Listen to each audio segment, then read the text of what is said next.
Welcome, CTC Eagles! Congratulations for making it. Yes! We are so happy that you are here, guys. Congratulations, you made it. We're so happy to have you here. Welcome to our Central Texas College New Student Orientation. We've been doing a quick chat with everybody, making sure to find out where you're from. But just so that you know, here in the room, we have people from literally all over the world. We have Germany, we have Okinawa, all versions of Texas, Georgia, Pennsylvania. Actually, I'm kind of surprised we didn't hit California or somewhere down further west, that area, but I'm sure you're there. If you are, let us know in the chat. Guys, welcome. We are so excited to have you. This is the beginning of your journey, and we really want you to be successful in this journey that you have embarked on as a CTC student. You are doing the right thing by being here. That's why we do this. The main thing is making sure that you know what to expect, what are some of the things that are going to be happening, and that's why we offer this to you guys. You're in for a ride.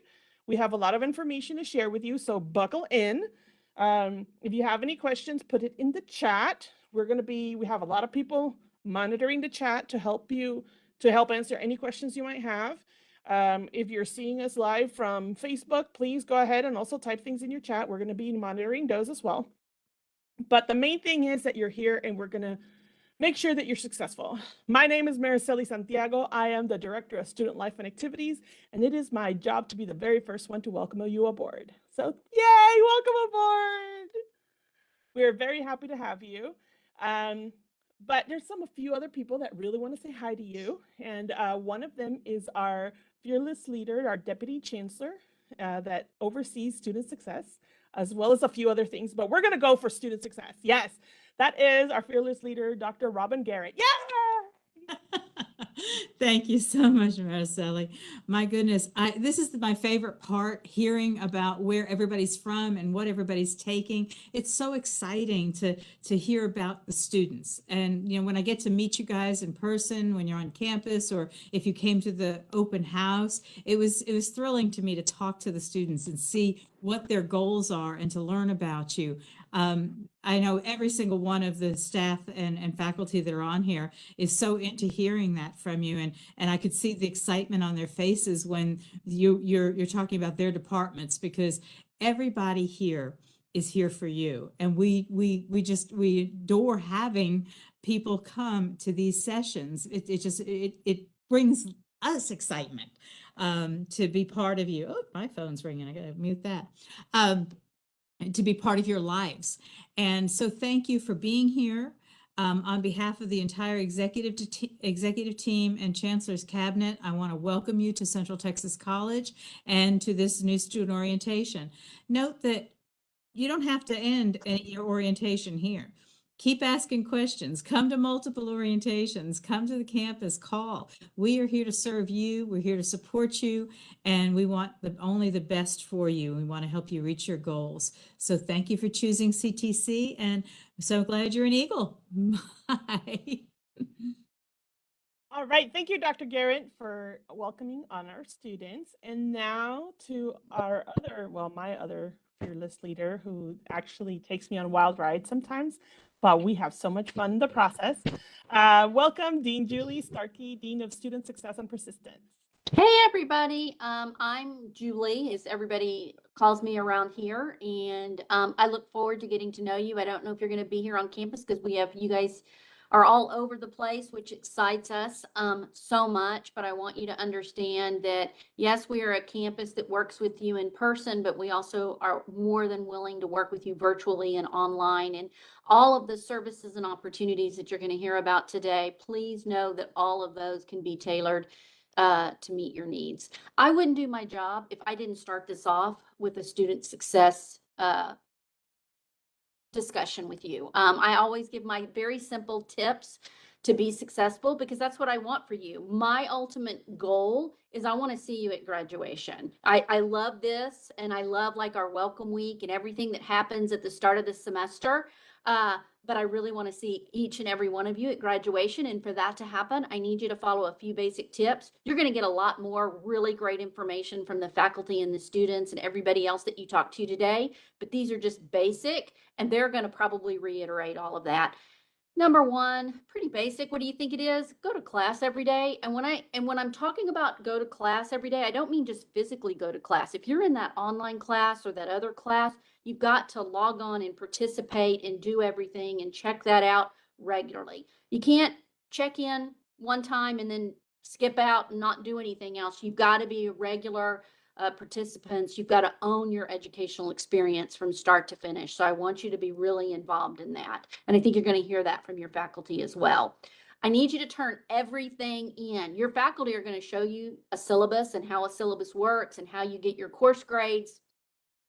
And you're going to have, they're going to tell you when things are due. My thing is don't walk away from that 2-point assignment or that 3-point assignment, because you don't know what you're going to need at the end of the semester.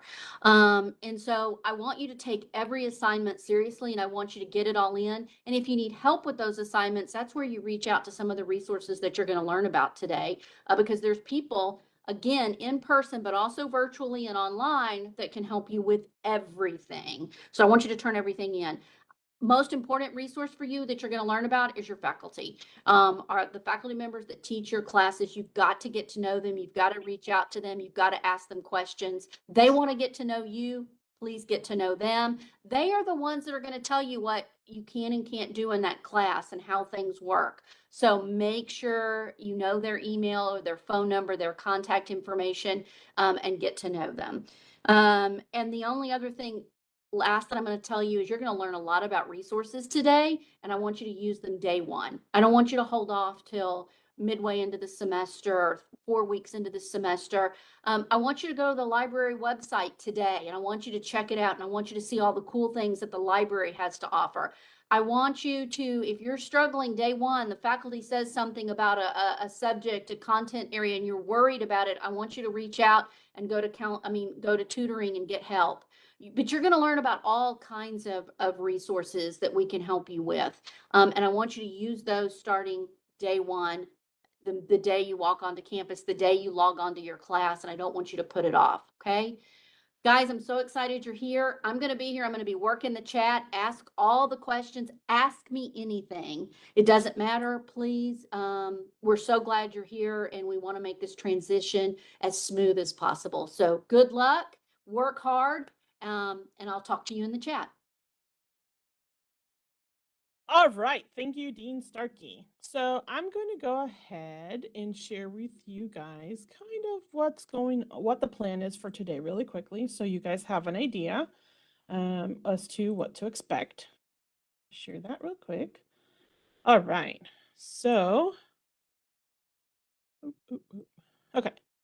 So here we have, this is the agenda for today. I want to make sure that everybody is aware. Today we're going to talk a little bit about SOAR and what that means.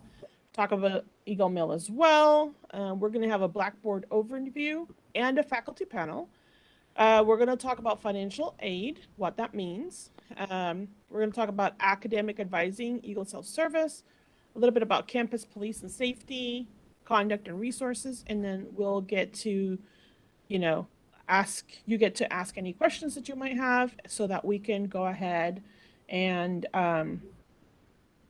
help you figure out everything that's going on. All right. So I am going to go ahead. We already did that. And I'm going to ask that Charlotte Wesley and or Morgan Powell, please join us. Are you there? I saw with Charlotte earlier. I'm here. Can you hear me? Yes. Awesome. Hello, everyone. I am Charlotte Wesley, and Morgan Powell should be here working the chat as well. And we are the program specialist for the SOAR program. So SOAR stands for Student Outreach and Academic Relationships. Now, what does all that mean? The relationship part. As you start your first semester and you head into the next semester, you know how the first semester, how you have the advisors that guide you through and assist you with registering for classes. And then after that next semester, then what? What happens then? Well, SOAR was created just for that reason, to help you through each semester beyond the first semester, just so that you can stay on track and we can see you through to graduation. And so you don't have to worry about getting lost or wondering what to take, what classes to take, what resources are available semester to semester.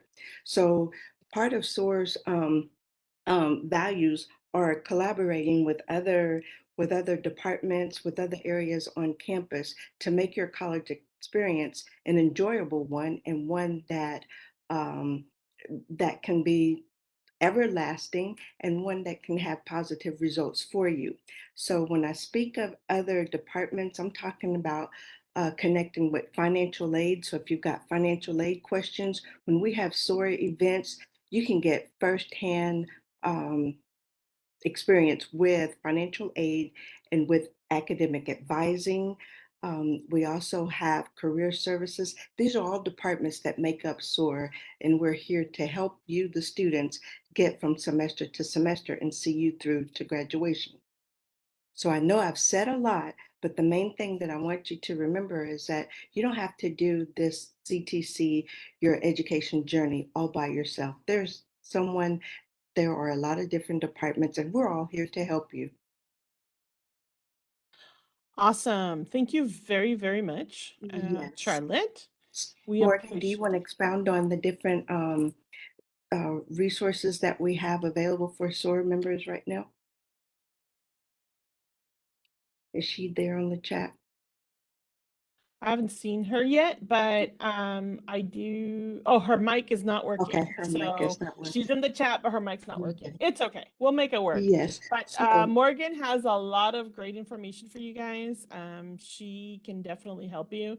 So she's here. If you have any questions, we can add it to the chat. I will go ahead and she'll go ahead and answer all the questions through yes, the chat. and So not a Marcelli, I wanted to also mention that for the students to please come and visit us at our SOAR table for the next welcome, for the next new student orientation, and also for the welcome back bash. We're going to have big surprises for our students there, um, and a chance for the students to also sign up for the SOAR program.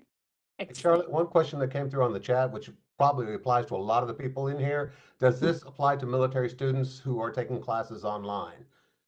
And they want to be able to manage their military job and also getting their degree. So can SOAR help that person or online? Yes, absolutely. There we go. Yes, absolutely. Yes. Um, Also, we have, Julie, can we mention our SOAR grants that we have available for our SOAR students? Yes. Yes. Okay, for our students that are entering in for the fall semester, if you've already been in classes for the summer, as you continue your classes through the fall, we have what's available, our SOAR grants, and that is a $500 grant that's available for our students. We do have some qualifications for those, having completed or be enrolled in 6 credit hours for the semester, for the fall semester, and have a GPA of 2.5 and have filed the FAFSA forms. Okay.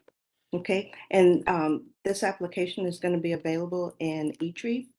So please go to eTrieve and look for the SOAR grants, or if you have any information, questions about the SOAR grant, I'll put my information in the chat so that you can reach out to us.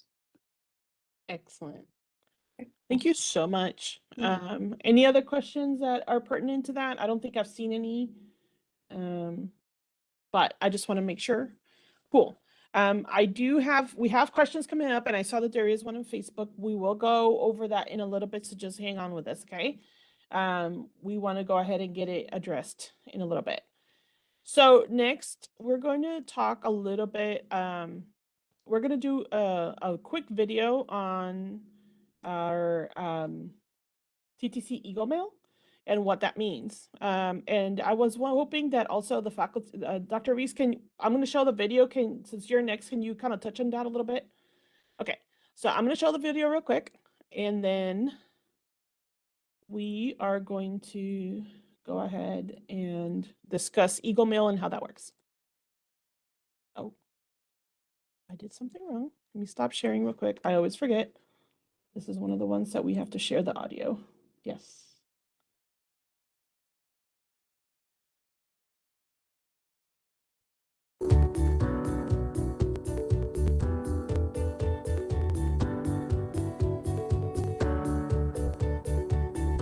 Marcella, we're just seeing your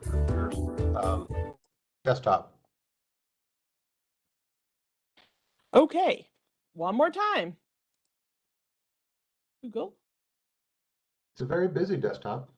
Yeah, I'm a busy gal. Yeah, you are. You see it now? You see it now? Yes, Yes. ma'am. Okay.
Okay. All right. So that's basically how that works. I know that it's a very quick video, but that's what I'm going to ask that Dr. Angela Reese, she oversees the distance learning for the business administration department, which she can tell you everything that that covers because it's way more than I can remember. So please welcome Dr. Angela Reese. Yay! Thank you so much. And hello, Eagles, future Eagles. We are so excited that you are here with us.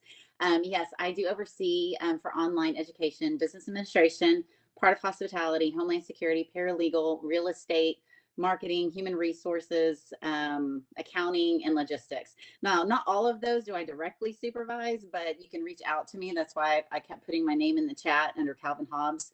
He's my fictitious student.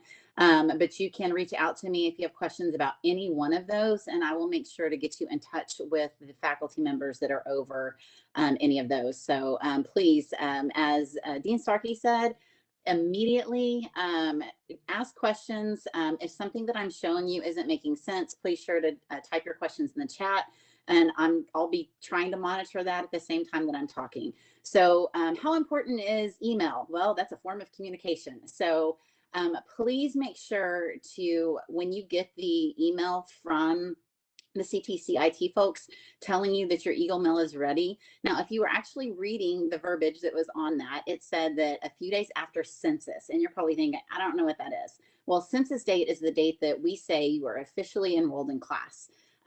When is that? Well, that kind of depends on how long your course is. If you're in a 3-week course versus a 16-week course, that's a lot sooner in the course. So it's several days into the course. Again, changes depending on how long that course is. But once you hit that census date, and you'll know it because, and I'll explain why in just a second, you will be able to access your email. Please check this email. Please use this email. Even if you forward it to another email account, that's fine. But this is how we, CTC, as a unit, is going to reach out to you. Your instructors might also reach out to you in your courses, which I'm going to show you what that looks like here shortly. But the Eagle Mail is key. Do not use your personal account to reach out to us, because for one, if it's something like pinkflower@gmail.com, we're not going to know what that is. And so we really need to make sure that you are stating who you are, of course, but then also using that CTC account so that we know it's from you. And also, we really can't communicate with you from your personal accounts as faculty members. We have to use your CTC account that is given to you that is secure. So any questions about Eagle Mail? Yes. When will it be set up? So that is going to be after the census date.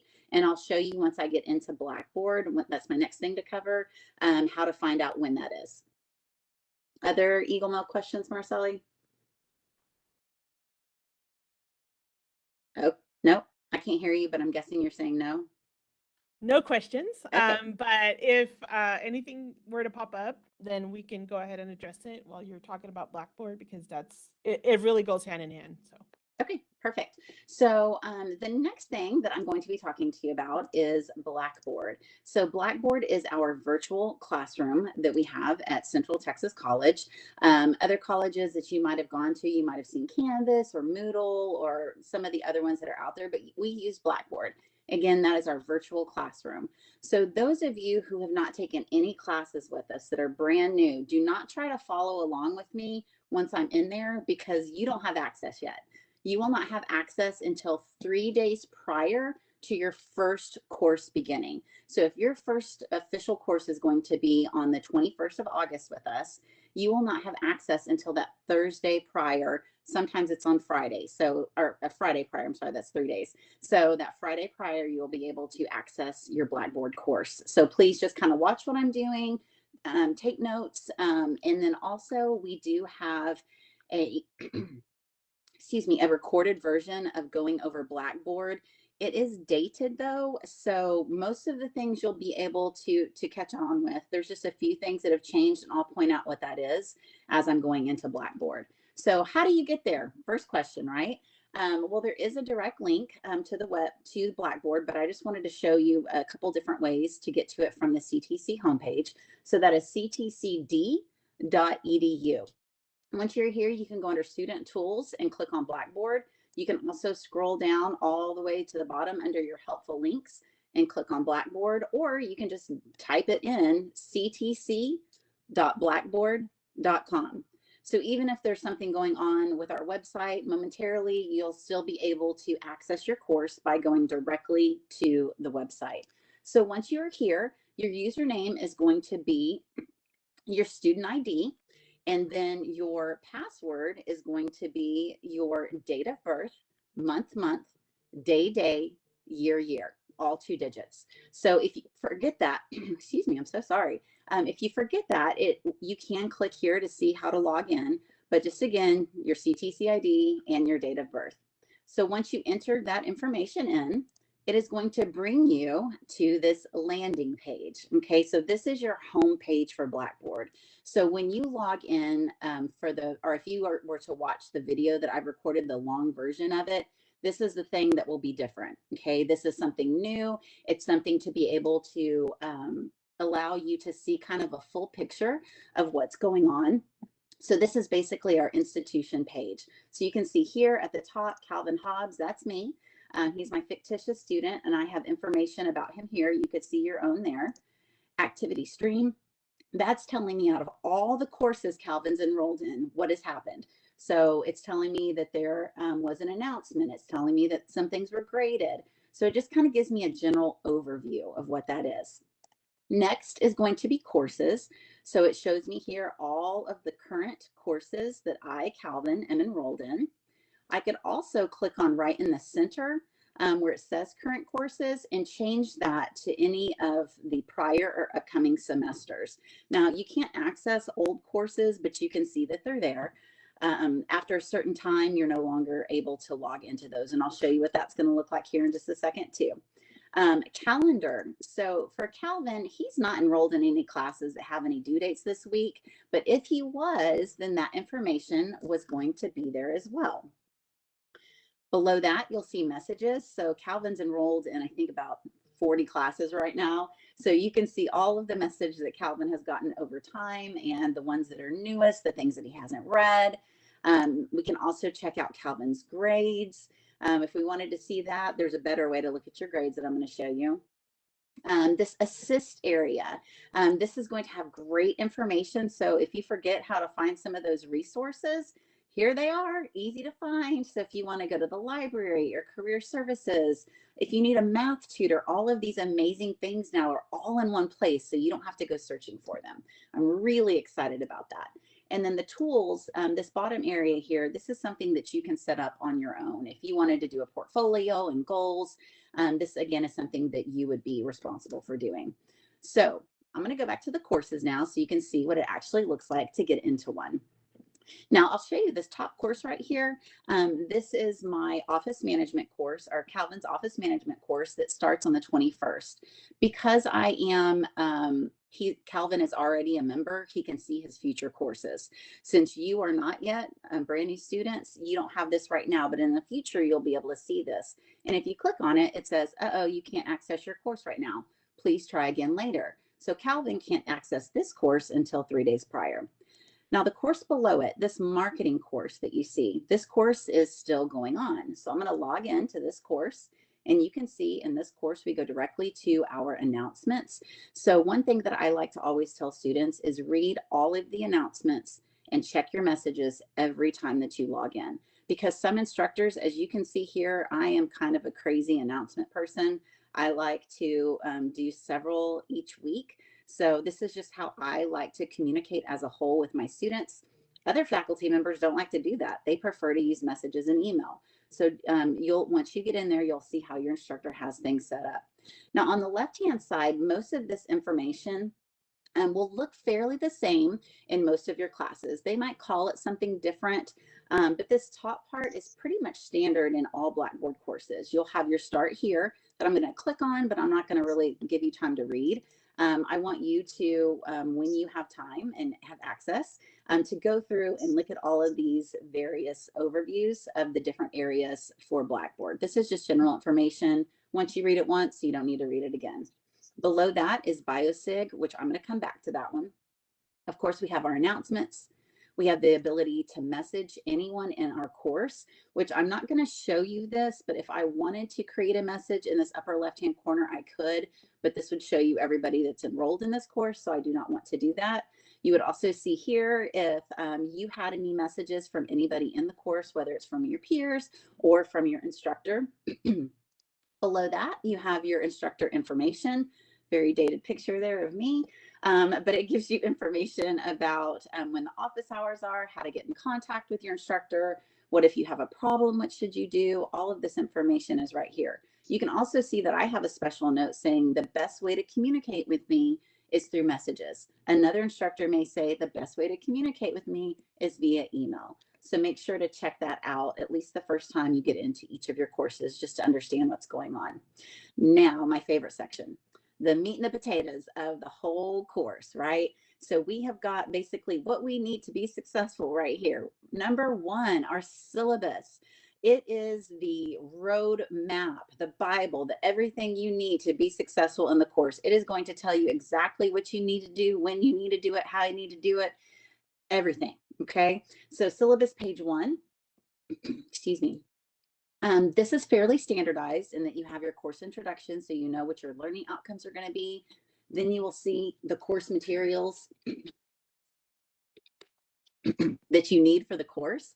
So one thing that I like to point out here, if the book is free, if it is an OpenStax course, an OER course, then you will have a link to the book. If not, like this one, it tells you what the book is and it tells you how to get it from the bookstore. It also shows you the option of an ebook that you can rent for only $25. So make sure to check that out if that is something that you are interested in. Extension policy is the same in all of our courses, so make sure to check that out. And then below that, some instructors have frequently asked questions, others do not. So that would be unique to the individual instructor. So you definitely want to read the frequently asked questions. They're there for a reason. It's because typically many other students have asked the same question. So it's the answer is there ahead of time. Syllabus page 2. This is where you find out all the goodies for the course. Okay. This first section is delivery terms. It is going to tell you if your course is a lecture course, if your course is a blended course. So let me first say lecture is where you come to campus and you come at a certain time. Okay, so it might be Monday and Wednesday from 9 to 10:20. It might be OBL or blended, which that means that you might come on Wednesdays from 10 to 11, and then the rest of the time it's online. It might say traditional, online, which is a course that has a specific start and end date and very specific due dates along the way, meaning you have to reach every single one of those due dates. You also might have a self-paced course. Now, one thing I want to point out to you, because I cannot show you a current course because I don't have access to it yet, self-paced has changed. So we no longer have self-paced, which is really what you're thinking. I do it at my own pace. Now we have self-paced with milestones, okay, or stepping stones along the way. So make sure to understand what you're registering for. And if you register for a self-paced course, you know that you're going to have some deadlines in the class. Each department is going to look a little bit different, and even each instructor might be slightly different. The due dates are not going to be exactly the same, those milestones. So make sure that you understand in the beginning when those are going to be for you. The other thing I want to point out is it tells us this right here, this sentence is basically telling you that you have to be engaged by the census date. Now that word census isn't here, but this is basically what it implies, that you have to be active by a specific time in the course in order to remain in the course, or you could be dropped for non-participation. Logging in is not participating. Do the assignment that the instructor tells you. Below this, you will have your schedule of assignments, or when things in this course are suggested to be due. In my future courses, for example, next to exam 1, it will say milestone number 1, everything prior to this assignment is due by 7/19. And it's going to be very specific on what my requirements for that course is going to be. Then maybe under exam 3, it might say deadline number 2, everything is due by this date. Okay. Now, some of you might be saying, well, what if I'm deployed, or what if I'm in the field, or what if something's going on in life? I would say reach out to your instructor and let them know what is going on so that they can determine how to best move forward with you.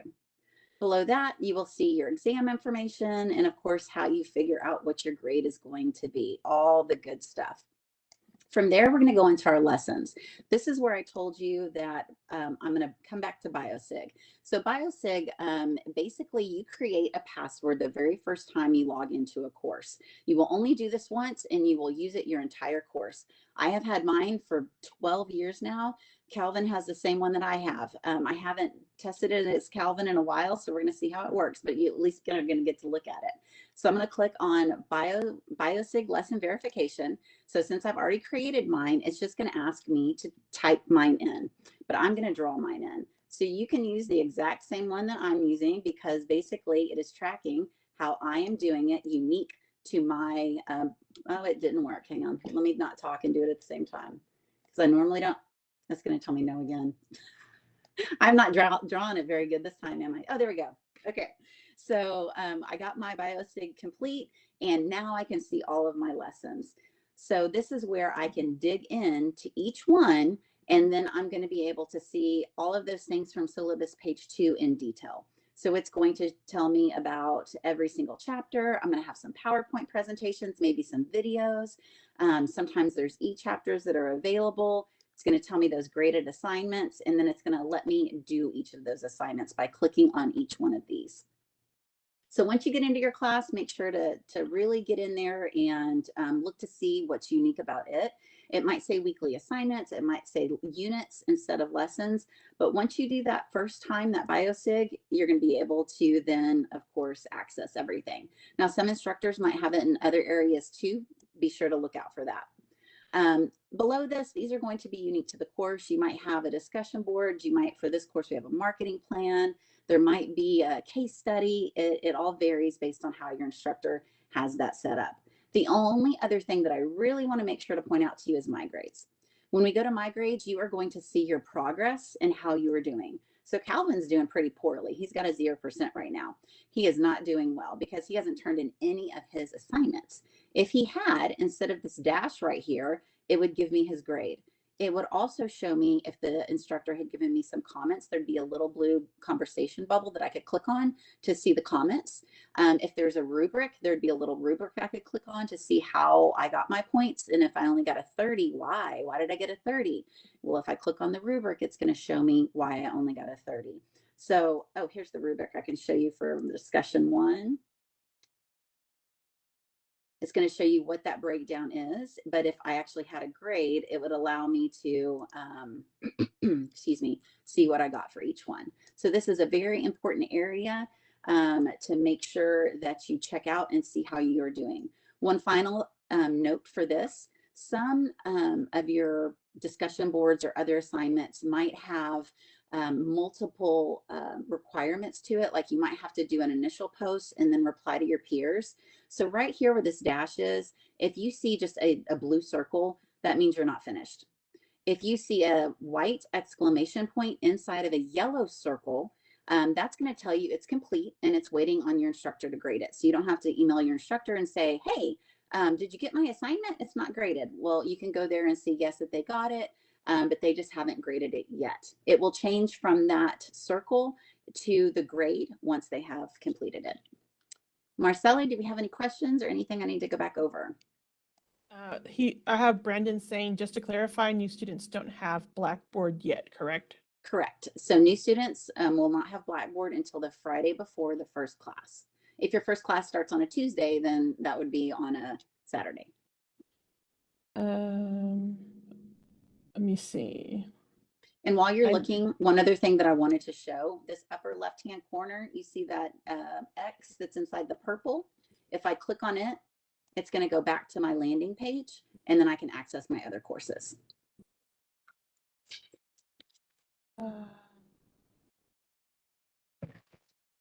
Just making sure. Okay. Let me see. Bailey form. Oh, that was the response. I know that Dr. Weggert answered some stuff here. I couldn't Okay. find the original, so let's see. Tyler says I may have missed it, but has anyone said when IT sends out the emails for Eagle Mail? So that's going to be after census date. So once you are officially, once your instructor says, basically takes attendance and says this person is participating, then a few days after that. And you can see Yes. that date on syllabus page 2. Yes. So that's really what you have to look for. You will basically after census date, you will have that email. You may not, you will have access to Eagle Mail. Even if you don't get that email, you can still have access to it if you try to log in, and if you need assistance from IT, you can do that. So just kind of keep that in mind. If for some reason you don't see your email right away or something happens, you are always able to, after that census date, you can go ahead and have access to it as well. Cool. I don't see anything with regards to your area. Okay. Is that, are we good We're good. for now? All right. Now we get to the other fun part, because now you get to meet more faculty. Yes. I know you already met Dr. Reese, but now we're going to actually be in the, have the faculty join us for the panel. And it's Dr. Reese, which you already met her. But we also have Dr. Weggert. We have Dr. Cruz Seeley. And I saw him logging in and answer questions. Professor Kerwin Flaherty. Soon to be PhD, I think, too, right? Yep. He's working on it. He's trying so hard. All right. Welcome, guys. Thank you very much for being here. This is the time when you can ask questions of the faculty, and they will answer them. Of course, they've already been answering a lot of those questions in the chat. Some of the people that have been answering is actually them. But it is really, really great that now you get the chance to talk. So I am going to start. Okay.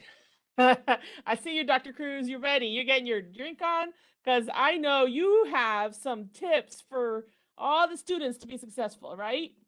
Because I see she like me. She getting stretched. She ready. She got her sip on. Okay.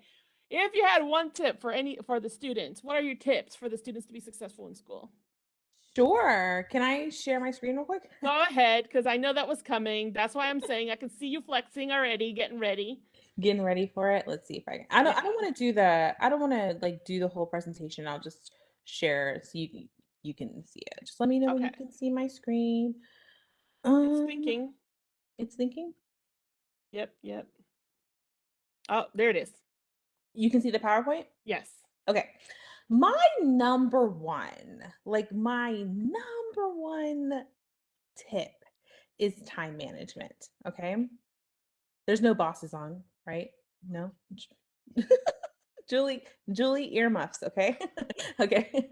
No. So seriously, like we totally get it, you guys. We were students once as well.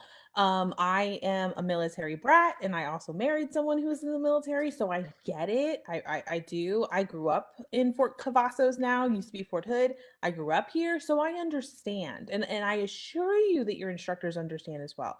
We know you have full-time jobs. We know you have full-time kids. Like we know, I promise you we do. Okay?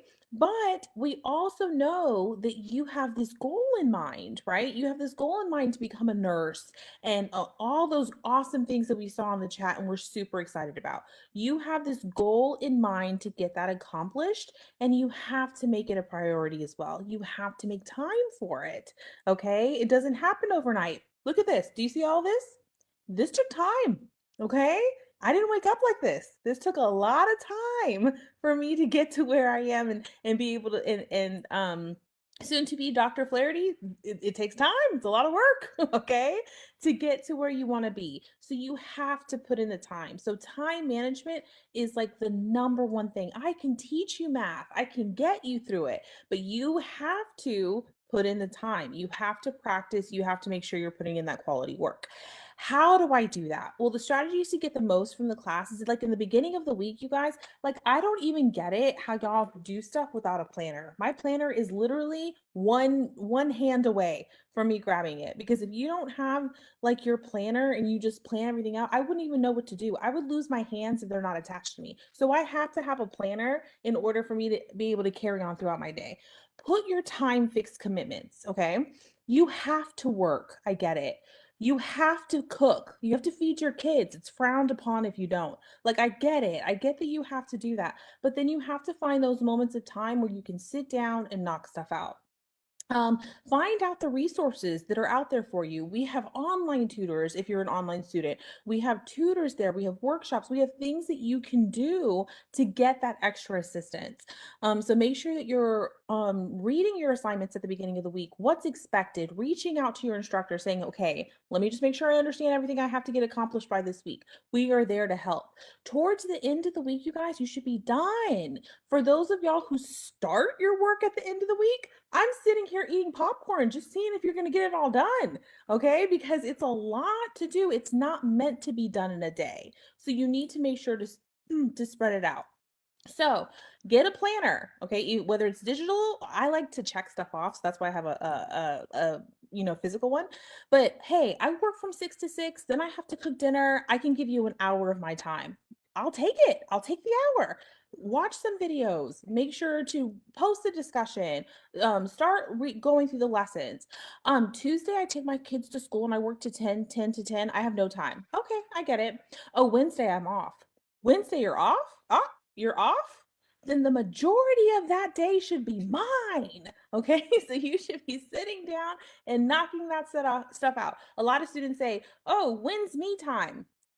Oh, when you graduate. No, I'm just playing. I'm just playing. Okay. You have to find me time too. You have to go and you have to take a break. How many of y'all have studied and studied, and all you did was study and then you go take the test and you totally bomb it? Oh, just me? Okay. Just me. Just me. Okay. It's because you were too close to it, right? You have to take pauses. You have to take breaks. Go for a walk, have family time, but then you need to come back and you need to get the work done. Okay. So my biggest tips for success is read the weekly announcements. I know that Dr. Reese had said that too. That's how a lot of us communicate. It's a great start to the week and just kind of lets you know expectations. Check your email and your messages frequently. That's how your instructor is probably going to reach out to you. They probably don't use personal emails a lot because we don't know who that is. We don't know who sunshine1234@yahoo.com is. So if you're using an email like that, you need to make sure you're putting all of the identifying information, who you are, what class you're in, and things of that nature. That's why I prefer you to use Blackboard messages or prefer you to use your CTC email so we can see who you are. And I know that you're going to learn about so many great resources. Maricela is going to tell you about so many, but guess what your number one resource should be? Don't worry, I'll wait. What is the number one resource that you should reach out to whenever you have any questions or concerns? about anything in class, who should you reach out to? Your faculty member. Bye-bye. Come see me. I'm sitting in my office eating chocolate anyway. Come stop me, okay? And if you're like, well, I'm online. We have Zoom now. We have WebEx. We can find some time to meet with you so that you can ask us your questions, okay? So just really make sure that you're putting in that time. And that's it. That's all I have to say. All right, thank you. Okay, thank you. All right, let's see. Kerwin, you've been pretty active in the chat over here, kind of adding your 2 cents. Can you kind of, because I actually have at least one person in Facebook really active in here and was asking, like, what are some of the examples of the agenda and what it would look like. So can you talk a little bit about that? As far as like using an agenda or a planner? Yeah, or what? And then, of course, what's your main tip? Yeah, so I use software called Obsidian that I really enjoy. It's known as like mind mapping software. It's pretty great. It's kind of like a little mini like Wikipedia that you build for yourself. And so I make lists and have little short and long term goals in there. And then I use Todoist as sort of a daily repeating checklist of things. So between those two apps, that's kind of how I manage my my agenda for my whole life. If I lost those two pieces of software, I'd be pretty lost. Yeah, my main tip for especially for new students and for all students really is to read your syllabus. Make sure you get into your course, read that syllabus, become very familiar with it. That is our contract with you as faculty to the students. That is how we are sort of setting our expectations out to you and what your expectations of us should be. That is what the syllabus is for. There has to be a major event in order for there to be changes to the syllabus. Like something had to blow up somewhere. The syllabus shouldn't change once we get going in the semester. And on that note as well is read your rubrics when you're doing your assignments. That's again my sort of guide to you on what I'm looking for in an assignment. So make sure you're reading that rubric and understanding what I'm asking for. If you have questions about the rubric, email your instructor, email your professor, and ask them, what do you mean when you say you want a substantive response in this discussion post? What does that look like?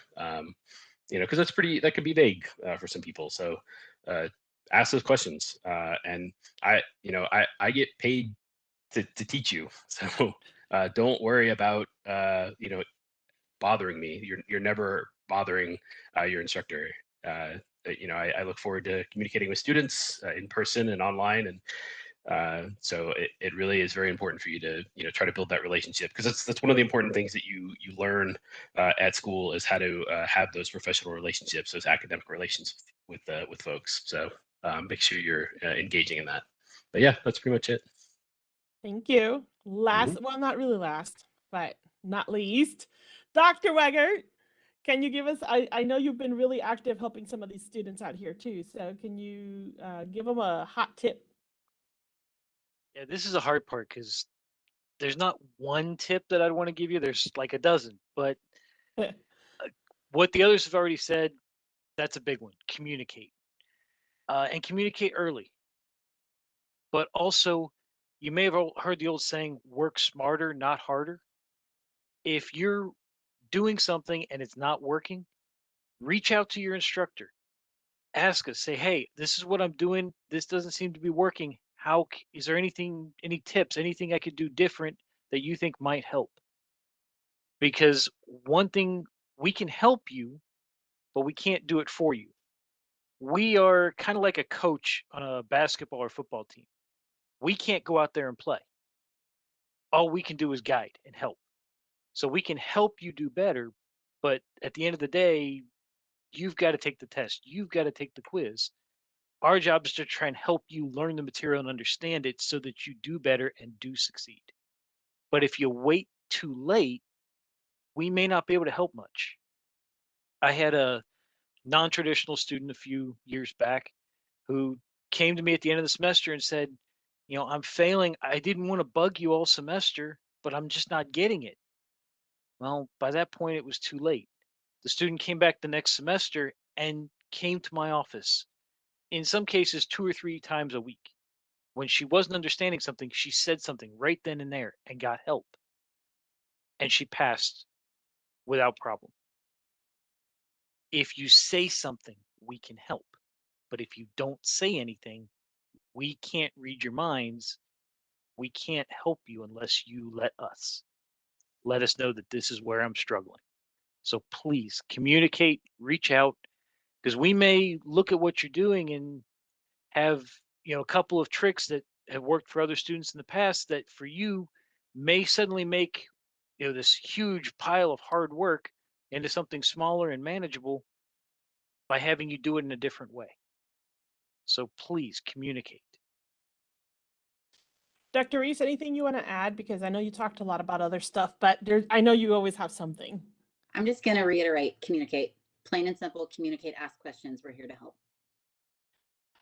So I guess one of the main things we need to do is communicate and learn who to talk to. So if nothing else, please remember us here in this session, because any of us can help you, but it should definitely, if it's an academic thing, be your professor. Yes, Dr. Weger, I see you raise your hand. And that was one of the other things I want to point out with communication. Even if it's not specific to that class, talk to the instructor. Like if you're struggling with financial aid, say something to an instructor that you've got, and they may be able to help you. They may know who you need to go and talk to if you've forgotten where to go and find the information. Or if, don't think, oh, I got to go find this exact person. If you're not certain, ask whoever you can. And most of us are willing to kind of get you pointed in the right direction. But the key is ask, say something so that we can help. Yeah, I'll absolutely double tap that. We're here for you. Like that's why we are here. That's what, our role is to help guide you through this process. And we understand, you might be the first person in your family to go to school, to go to college, and that this is a new experience. And we use a lot of words that, like syllabus, that people might not be familiar with, which I made that mistake earlier. Just so you know, syllabus is the little guide that you get at the beginning of class that sort of lays out all your assignments and has all the expectations in it. And ask those questions. Don't be afraid to ask those questions. We're here to learn. We're all here to learn. And I have relationships with students that I've built in my time at the school that, they've moved on to, universities, they're in grad programs now, and they're still communicating with me and asking for tips, for career tips, for help in, thinking about what they're doing with their academic career. So build those relationships, and that's how you, advance. And that's one of the main things that you're going to pick up here is those relationships with folks. All right. So there was a question earlier about materials and books and what to expect. Like, do I have to show up with my book the first day of class? Yes, I see a hand up. Go ahead. I wouldn't. I wouldn't. I would go the first day of class, maybe have a spiral, and the instructor is going to talk to you about what's required. For example, one instructor, even though the course says, hey, we're going to use this textbook, maybe the instructor says, you know what, I really don't use the textbook a lot. I have my own notes that you're supposed to purchase, and that's a possibility. So if that happens, then you don't want to purchase the textbook on day one and then have to go take it back and then get the instructor's notes. So I would just wait until the very first day or the first announcement posting if you're taking an online course about what the instructor is expecting, because although we might be teaching the same courses, to 5 different instructors may be using the resources in a different way or the materials in a different way. Yes. And I know we don't have any, well, yes, we have somebody from the Kate Center. Can you explain a little bit about the Kate Center? Because I do remember we have at least one person studying diesel. And I know Kate is slightly different from the other courses, and Kate stands for Career and Technical Education, guys, Yep. just in case. So can you explain that a little bit? Yeah, so the automotive side is a little bit different than what we do in office technology, but it's a self-paced program. I know that on the industrial tech side, the industrial technology side, they have a cohort model. So you'll start at the beginning of the month, and you sort of move through the course with a group of folks working on the same material at the same time. And then, hopefully you're successful and you can move on to your next course. But if not, you just sort of recycle back to the beginning, and you work on that same course again, and you sort of move back with the next cohort. But it's self-paced, it's open entry. For industrial tech, I believe they start monthly, is my understanding. In office technology, we start every Monday. I So think ours they is a start little every different. Monday too, for the most Oh, part. There are a few okay. exceptions. Okay. Yeah. And that again, that is one thing that you'll learn, is that within the departments, like those guys work down the hall for me. We're pretty siloed. It's unfortunate, but we do our best to sort of get out and meet folks, but we do tend to be a little siloed and focused on our own little kingdoms. But yeah, I highly recommend, if you're interested in a career, a technical education, a vocational education as it used to be called. It's career and technical education now, CTE. Definitely come and see us. Come check us out. Check out the labs that they have. They love showing off their stuff down there in industrial tech, because they got a lot of cool stuff. They do. So, to be clear, it's not will paper books be provided for self-paced required classes, or do you have to buy them? For us, our materials are separate. You buy them through the bookstore, or you can buy them online separately if you can find a better deal somewhere. Generally, within our courses is going to be the cheapest option that you can find for us. And then for industrial tech, I don't want to speak out I of turn. think a lot of them have their own specific booklets that Yeah, are they have like very materials that specific they to the provide. class. And you Yeah. can get them from our You have like a bookstore. materials fee as part of your tuition. Yeah, they're very specialized over there. Yeah, but a lot of those courses, they have their own little booklets that have been created specifically for the class, and they're sold Right. at the bookstore. They're not very expensive for the few times that No. I've gone over there. It's just they're basically getting the money for the paper that was printed on mostly. It's not even, they really don't make it very expensive at all. But it really depends on what course and what module you're using and all of that. Mhm. So that's a talk to your professor, your faculty member, because they're going to help you with that. Let's see. Marceli, So one yes, thing, go ahead. because there's a lot of people talk about books. One thing I would not recommend, if you're taking an online course, I don't recommend you wait too long, because the online courses are usually for the sciences, and most of the ones I know of, they're only 8 weeks long. So we've only got you for 8 weeks to teach you everything for a full 16-week semester. So everything gets condensed down. You can't wait. You need that book right away, especially in the sciences, because we often have labs that you have to do. So you'll need separate lab materials in many cases. If you wait until the first week, then you may miss a lab before your stuff comes in and you're able to start the class. So if it's an online class, if you've got any question, I highly recommend you reach out to the instructor and ask the instructor. But I don't recommend waiting long on an online class, just because they're usually very fast paced. And when I've had students in my online classes that don't have their material right away, sometimes they suffer. It depends on the course and depends on the course materials that we have to use. But reach out to your instructor as soon as you can. Really quick, because there's a great question here. They're asking about stackable and what that means when it comes to degree plans. And that's an awesome question. Because somebody was talking about logistics management and So Go ahead. our stackable certificates are essentially a way that we built our program so that you can sort of start on your first certificate, and then as you work on that one and complete it, that's feeding into the next certificate, so that you're always working towards some short-term goal, and you're always working towards a certificate. And then once you complete that full stack of certificates, you're already set up to go and take whatever remaining academic classes you have left to get your associate degree. And so all of the I know for sure that all the CTE programs that we have, all the Cape Center programs are stackable. So you can sort of start at the beginning and work through, and you get all those certificates along the way. Yes, thank you so much. we have to keep going. We could be talking to our faculty all day, all night, guys, but we have to get through all of this. Thank you so much to the faculty. If possible, if you Yes. guys can hang around for just a little bit, make sure that if you have any questions that we can go ahead and add them to the chat. That would work. Just for Roxanne, Stackable does count for nursing too. Almost every single degree plan does have Stackable because you can start as a LVN or an EMT and then get to RN, etc.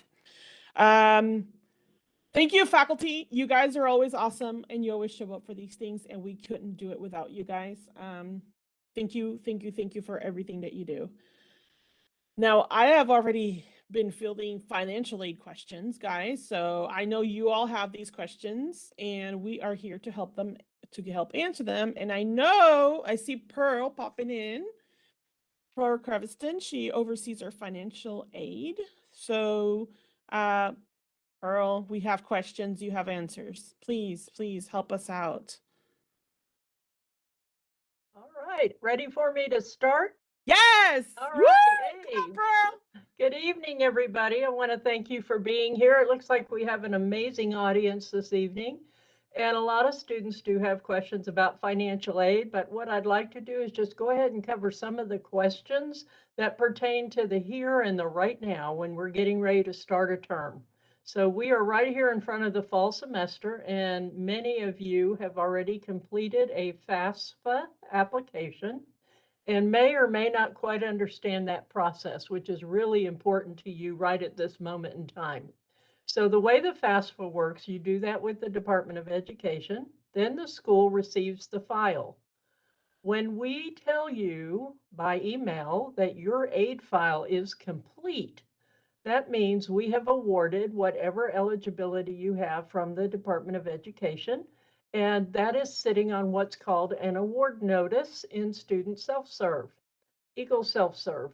So when you log into Eagle Self-Serve, you actually see the amount of aid that you were qualified for, and it gives it to you by year and by semester. For financial aid, the easiest thing for a student to remember is full-time is 12 credit hours.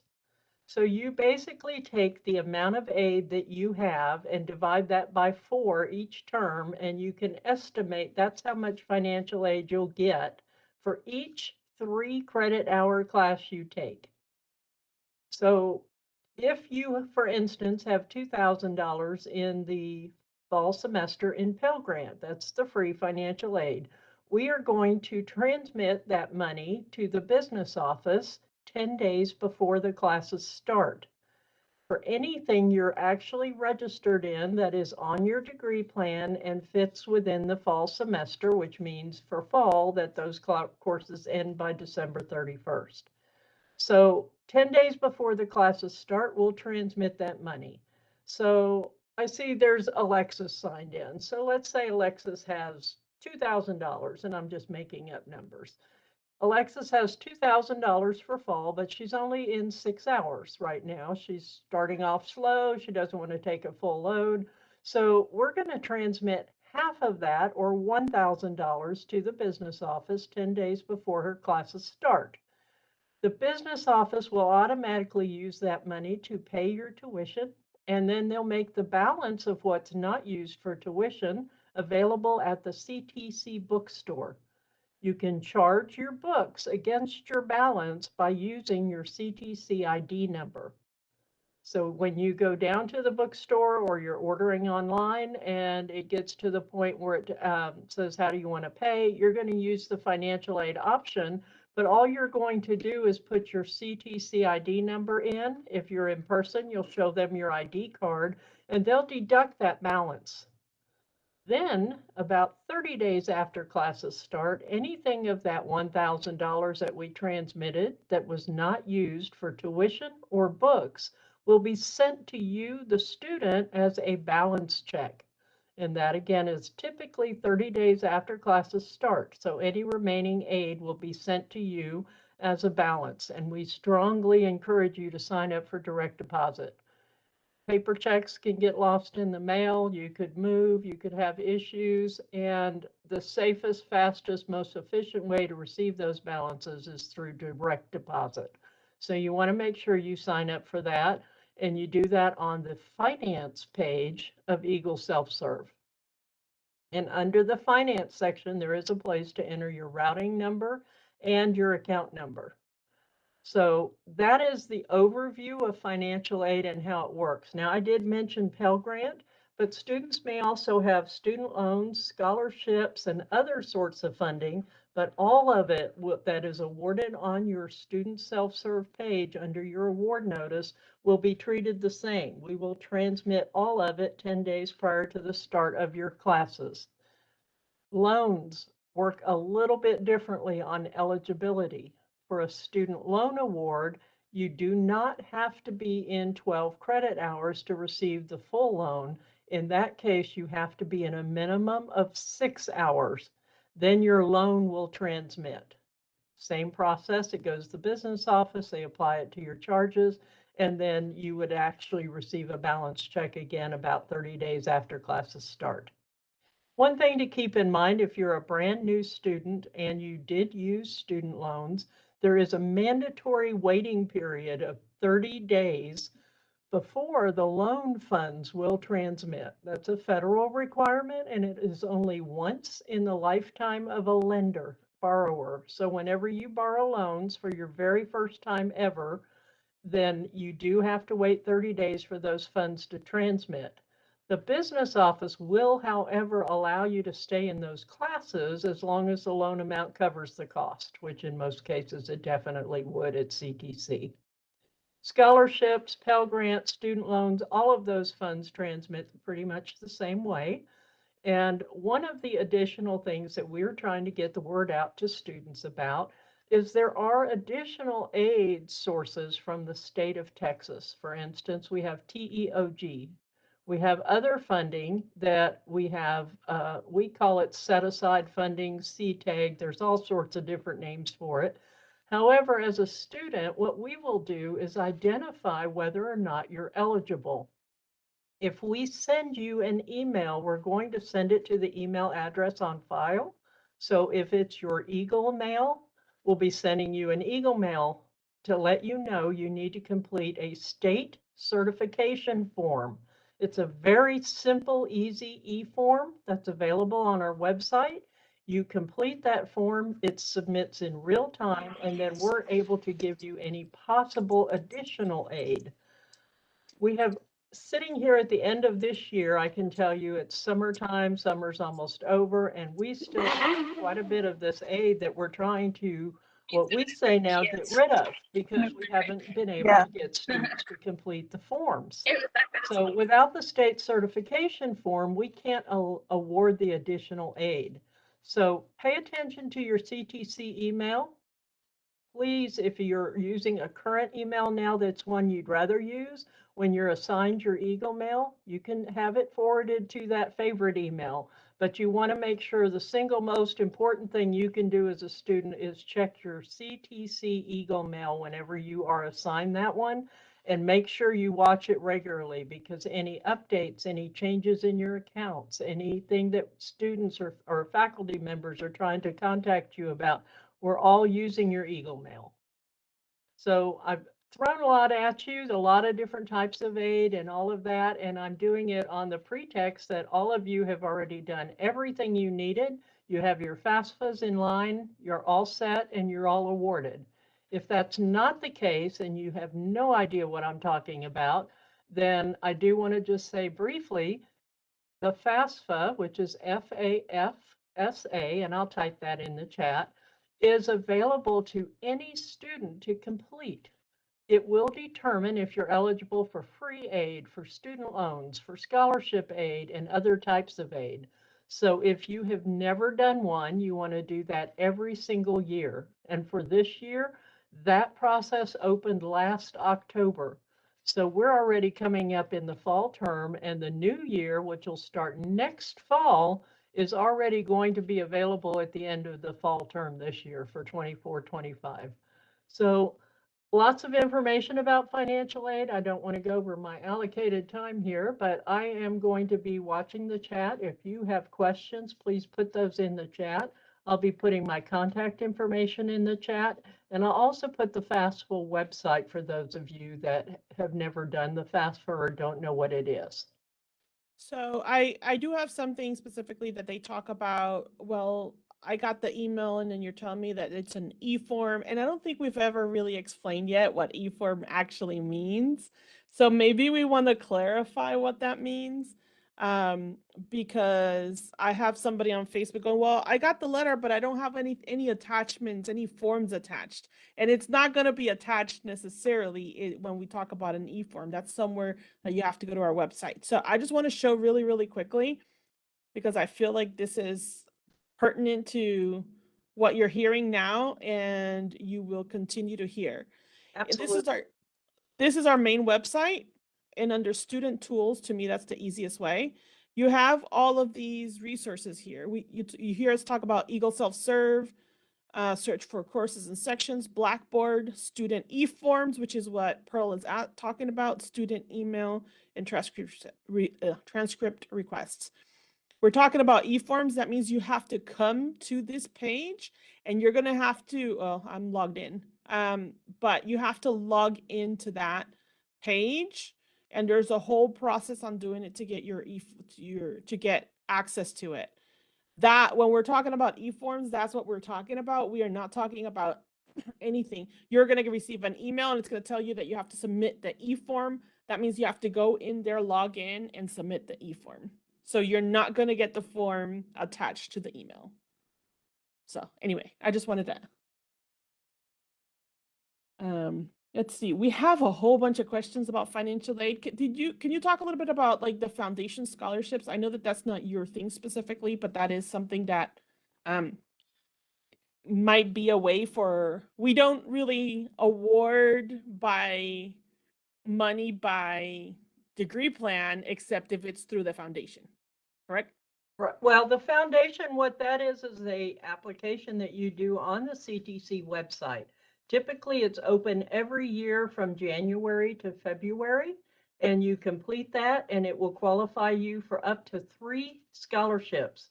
They are then awarded in the following fall and spring semesters. So we have already awarded the majority of our foundation scholarships. However, I understand that currently there is a spring scholarship application available on the foundation website.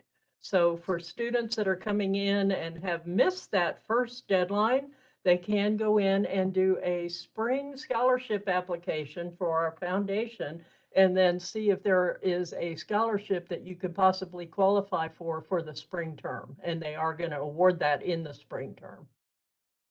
Great. I do have another question that I think is also good. How does the Pell Grant get awarded when you're taking 4 8-week courses, but they are split between 2 in August and 2 in October? Yes, it's always 10 days prior to the start of classes. So for instance, $2,000, you take 2 classes in the first 8 weeks, you're going to get $1,000 transmitted, bookstore charging, all of that whole process I explained earlier.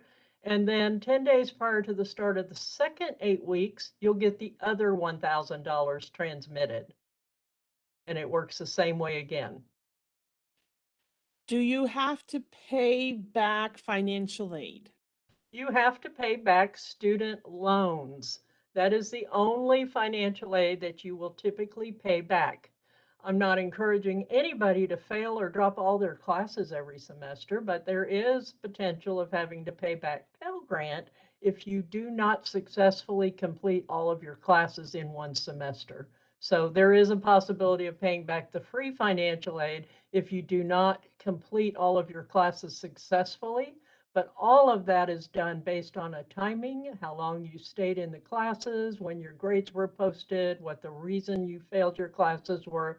So there's a lot of variables in that, but before you get to that point, you're going to actually talk to student success and let them help you keep you from failing those courses and getting yourself in that position, right? So Hopefully, we're not going to have that problem because you're going to seek help way before the end of the semester when you realize you're failing, because it can impact your financial aid. Yes. Last question. We had oh, I just lost it. How Marcella, do I check my financial aid? That was my last one. I'm sorry?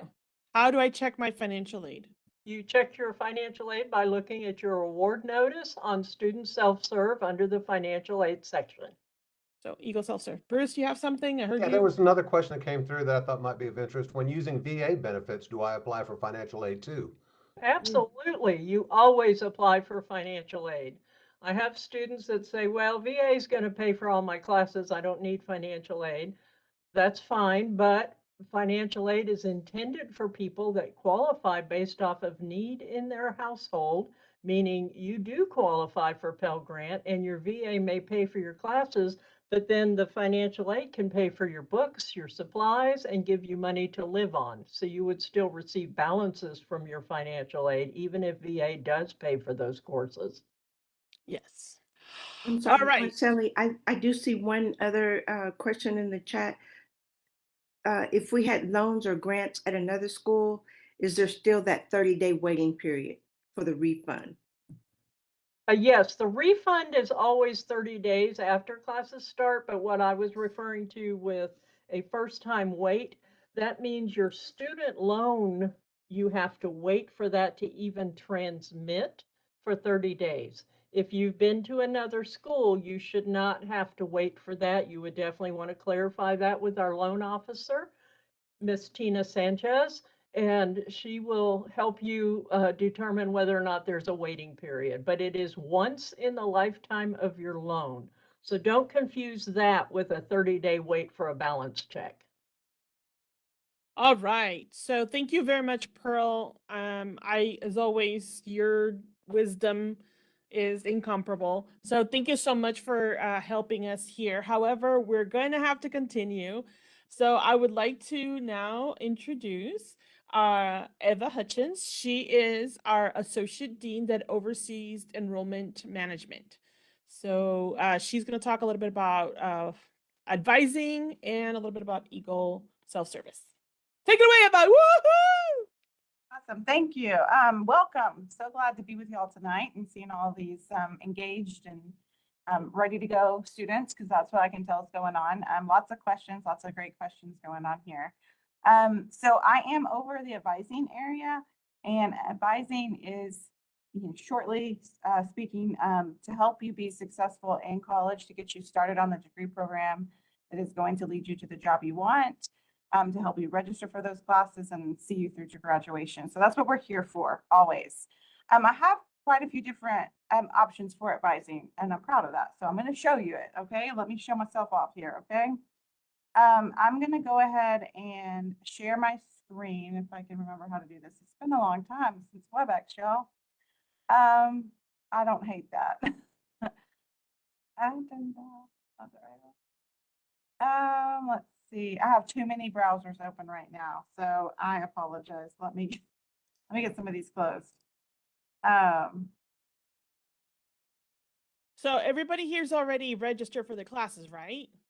Right? That's what everybody's already registered. We're all ready to go. You don't have, right? Everybody's good. That's what I'm assuming. Right? Oh, we have a few no. Oh, the no's are coming out. Whoa! Oh no! Oh no! I'm sorry. I haven't eaten dinner yet, so my brain is a little foggy. Mariceli, can you just go to a web browser? Yes, I can help you. Do you want me to just go ahead and put you? We got you. We got you. Oh, there we go. Okay, so I just wanted to show everybody how to get to me. The best way to get to the advising page is to hover over students and then go to more resources under current. And our website. Yeah, see. You know what? Here we go. Yeah. And then once you here we go. Current, more resources. Yeah, more resources. And then you'll see when that page opens, which is, and sometimes like it's a little slow right now. You should see advising under current. You'll have to put more resources there as well. Yeah. I thought I did. Oh, it's okay. Advising. Here we go. Then advising, yes. And I've been sharing that link. We'll put it in again. That takes you directly here, but I wanted to show everybody how to get there. This will tell you, you'll see there's some descriptions there about you. So students who are local to Colleen, here's the link for you.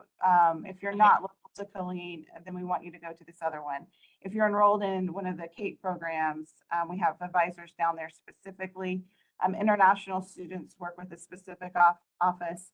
If you're at a site where we have, well, if you're at a location where we have a CTC site and you want to work with them, you can.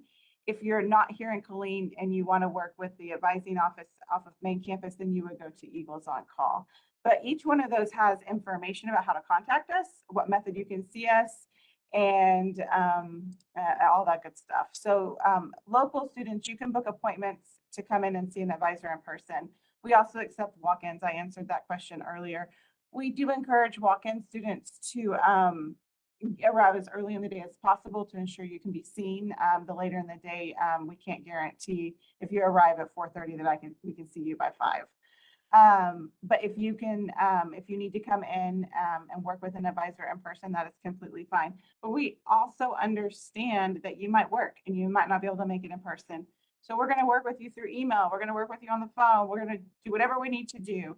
Even if you're local and you're like, I actually can't talk on the phone until like 8 o'clock at night, then Eagles on Call is perfect. You can work with them no matter what. And they are open non-traditional hours. This is our last week of summer hours. So you may have noticed that we're not open on Fridays. That goes through August 4th. But starting next week, Monday through Friday, 6 a.m. to 11 p.m. for Eagles on Call would be their hours of operation. And Central Campus will also be reopened on Fridays as well. But there's that non-traditional, time frame for you to work with someone, and they might send you a bunch of information by email. They may jump on like a WebEx with you and share their screen or whatever needs to be done to help make sure that you've got what you need to go. But you don't have to guess about which one. That information is here online, and we want to serve you the best way we can. So we've got all those options. So after you've gotten on your degree plan, Maricela asked earlier or stated, everybody here is enrolled in a class.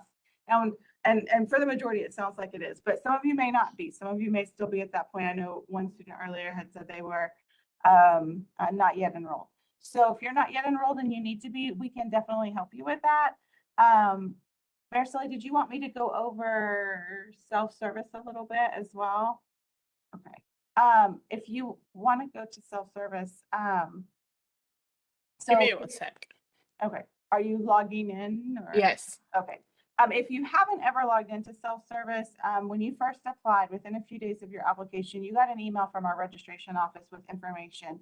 It's based on your student ID that was assigned to you, and then you're assigned a temporary password, and they give that to you in that email so that you can log in. When you put in that temporary password, you will have to create a 16-character password for Eagle Self-Service. Yay. If you don't remember your password or lose it or whatever, you can always get that reset, but that will initiate that temporary password again, and then you'll have to create a new one. But once you are logged in, this is our wonderful, thank you, Maricela, you're amazing.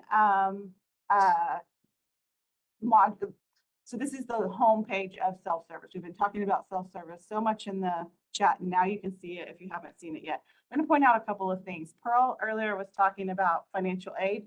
If you're not sure about your award, there's a tab there. Go to financial aid. It's actually right there. Yes. If you know you're going to be getting a Pell refund and you don't want to wait for a paper check, bad idea to wait for a paper check. Don't do it. Down right below financial aid is banking information. That's where you can set up direct deposit. The way that works is the business office will verify all accounts every Thursday. So if you have put in something this week, tomorrow, they're going to verify by putting like a penny in your bank account to make sure that it's active and that it works, that we can transmit funds. We do not pull money from your account. We only award refunds to your account. So it's safe to go ahead and leave a checking or savings account there for that. That will allow any refunds that come to you over your career at CTC to be much, much faster. So we definitely encourage that. Once you are ready to register, you've met with your advisor, they're like, go sign into self-service. We're going to go under student planning. Once you click on that and it loads, and it can take a second, you'll see there's step 1, step 2. Just surveying, not sure what y'all think we should get started at, but I'm going to go with step 1. So step 1, go to My Progress, is going to show you the degree plan that you're listed under. This student is listed under non-degree seeking, which is fine. It's not a problem. But if you're listed under robotics or medical coding and billing, it's going to say that. If you go to that page and it says something different than what you want to be on, you need to let your advisor know. You won't be able to change it on this account yourself, but we can change it for you. So make sure the degree plan is right. Sometimes on the application, it's a drop-down box and you're like, I'm picking this degree, and then it was highlighted with the degree under it. That sort of thing happens. We'll be happy to change that for you. Once you see your degree plan, it will list all of your requirements for that program under there, and you can search for courses. If you know that you need English for your class, you don't have to go here. You can always, there's always more than one road to Rome. You can go straight to plan and schedule, and you can say, I'm going to add an English class to my account. You can just type in the search bar there in the upper right, and you can just type in ENGL 1301. Now, once you get here, don't be afraid of filters. If you don't filter it, it will give you everything from all over the world, and we do have options all over the world. So if you know you want a class on Central Campus, or you know you want an online class, and under that locations area, you want to filter based on that. And then I always say, just to be safe, once you click one of the filters, click on the term and choose fall. Once you do that, then it's going to have that little gray drop-down box underneath the class, and you can see it's pulled by the search, so that's got English 1301 at the top, but it's also got other ones. Once you're here, you can actually start saying, okay, I can come to class at 7:30, or no, I do not want to come to class at 7:30 a.m. And you can even further filter by day of the week or even time range. Here you can see there's so many different options. Now, that first section here that we're looking at, TM002, you can see it's got these weird numbers, like there's 3 different sets. So if you hover over the I right over there, it tells you what that legend, that's a legend for what that means. So it means what's available, what's the capacity, and is there a wait list? A wait list allows you to be in the course if someone else drops. We'll talk more about that here in a moment. But if it's got an availability, then you're good to go, and you could register for that course if it had option, if it has seats. It has to have seats for you to register. You will note, like where you're hovered right now is a waitlisted course. If you were to want the one above with 24 seats in it, it's actually right across from that top. There is a faint gray outline, if you notice it, outlining each course section at the top, like it's like a box around. Oh, this one. Yes. So your add course to schedule, you want to pick the one that's in that box, which is kind of, until somebody points it out, it's kind of faint. Once you add it, it's going to ask you to confirm, kind of like a shopping cart. And it's going to always tell you information about the course. It's going to tell you if the instructor's been named, it's going to tell you location, where to go, and it's going to tell you if there's any prerequisite. A prerequisite means that there might be a requirement prior to enrollment. This particular class has a prerequisite. It's listed there in the yellow box. If you don't know if you have it or not, you can always attempt to register. If you don't have it on file, then it's going to block you from registering. If you do have it, it's going to let you. It's just letting you know, hey, I've planned this, but I haven't actually registered. And then if you go through the registration process and it blocks you, then you'll know if you met the prereq or not. If you want to ask your advisor prior to that, you can. That's entirely up to you. Once you plan something, all we've done is plan. So it's like just adding it to your cart. If you go back up to, you can do, she went back to go to plan and schedule. That's going to take you to the calendar area, and it's going to show the English 1302 is right there at 7:30 on Tuesday, Thursdays. So to actually register for it, you would have to hit the register button. Now, I think this is actually your account, so I'm not going to tell you to register for English, but you can see there's 2 different ways to register. You've got on the left hand all of the sections that have been planned, and you can register for them individually. If if you know you've gotten everything you want set up the way you want it, you can do the overall at the top right of the calendar and pick up everything as a group, and then that's, saves you some computer clicks. But that is in a nutshell registration. Again, if you get an error message saying you don't meet this prerequisite, or classroom classes in Texas require students under the age of 22 to have vaccination for bacterial meningitis. If you don't have that, it's going to tell you if we don't have that on file, and it's going to tell you the office to contact. So anything that is not already, like check marked on your student account on our end, it's going to give you a block in the system. If everything's good to go, then it's going to go right through. So prereqs, that informational box when we were looking at it, that's telling you what's required. Then it becomes, have I met that or not? Can you explain what TSI is? Because that's part of what Yeah. shows here. And there was a question. So before. that is we were looking at 2 classes that have this TSI requirement. TSI is a state mandate, and we do have students in the state of Texas and not in the state of Texas, right? So you may or may not be required to meet TSI if you are not considered a bona fide resident of Texas. Bona fide residents are those who are receiving Texas tuition rates for their tuition. You could be located in California and be a bona fide Texas resident through certain ways, and you would need to meet TSI. If you're in the state of Texas, boots on the ground, you live in the state of Texas, no matter if you're getting Texas tuition rates or not, you are going to be required to meet TSI if you are physically in Texas. Some students may have an exemption or a waiver from it, and some may be required to do it. So what is it? TSI, in short, is the state requirement to see if our students are college ready in reading, writing, and math. So if you haven't met TSI through an exemption or waiver, your advisor is going to tell you, you need to go take this test or assessment. They're going to give you options to do that. We have a physical testing center here on Central Campus. We have one at Fort Cavazos. You can take it online virtually through a proctor, and they're going to have you do that. Then once your scores are in the system, we're going to want to review those, evaluate them, and see what they need. It's going to be one of 2 things. You're either college ready in those areas, or you're college ready in one, but not the other. And if you're not college ready, all that means is that it's telling your advisor, it's telling the college, we need to provide you with some additional support before you take certain classes. So say it's math and you're not college ready based on that assessment, then that means you're going to take what we call a supplemental or developmental course with your college level course. And it depends on your level, but yes, she pulled up the DSMA, which stands for the Developmental Studies Mathematics. And so all that means is that we've got to provide you some additional support to make sure you're successful in the college level course. So there are going to be certain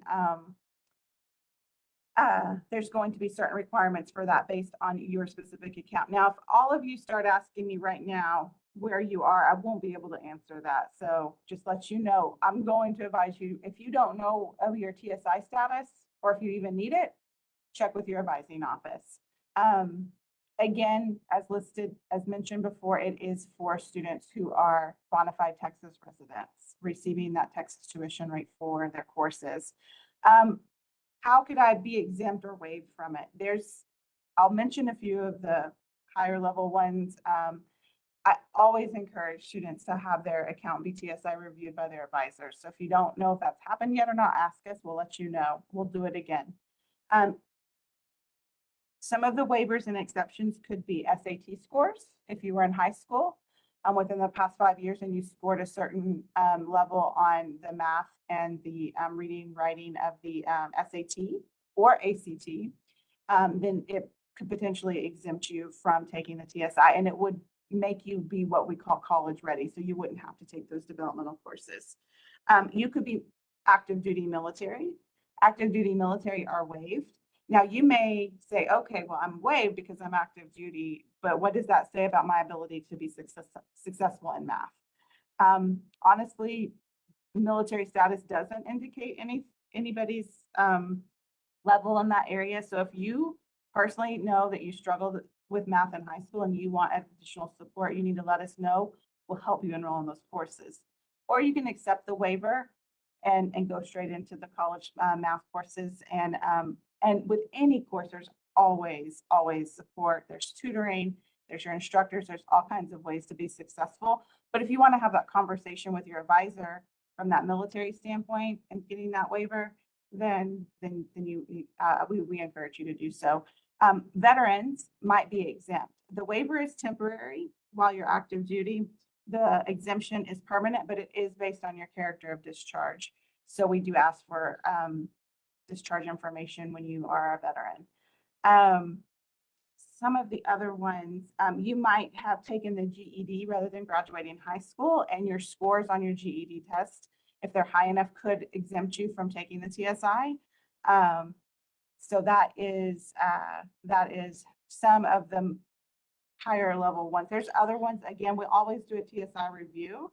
But just to make sure that the military, it's the military service member, not the dependents. Exactly. Dependents do not qualify based on their dependent status for a waiver. So we do run into that frequently where the spouse is active duty and they've received it, and or the spouse that is active duty has received it and the spouse that is not has to do it. And you know, you're looking at one or the other and having to tell one to test and one does not. So apologies on that. I always hate that conversation when they're in the same room. You have to take it and you don't. But test scores are generally good for 5 years. You do need to start courses within the 5 years of your tests. Most of those TSI as well as the SAT, ACT, and GED. That is TSI in a nutshell. And then Mariceli, thank you for logging in. You showed us student self-service, so I appreciate that. If there's any questions, again, reach out to your advising office. Eagles on Call is a great option. Let us know what you need. I'd be happy to answer any questions that have come in through Facebook or the chat that I haven't seen. I don't know if there's been any or not. I think there's been quite a few, but we do need to, I tried to kind of get I try to get as many as I could that I could or whatever. I did see a question about English 1301 versus 1302. Courses do have some courses will have a sequence, some will not. English 1301 is a required course prior to 1302. There's no exception to that. That's the only thing I've seen other than the other military waiver question.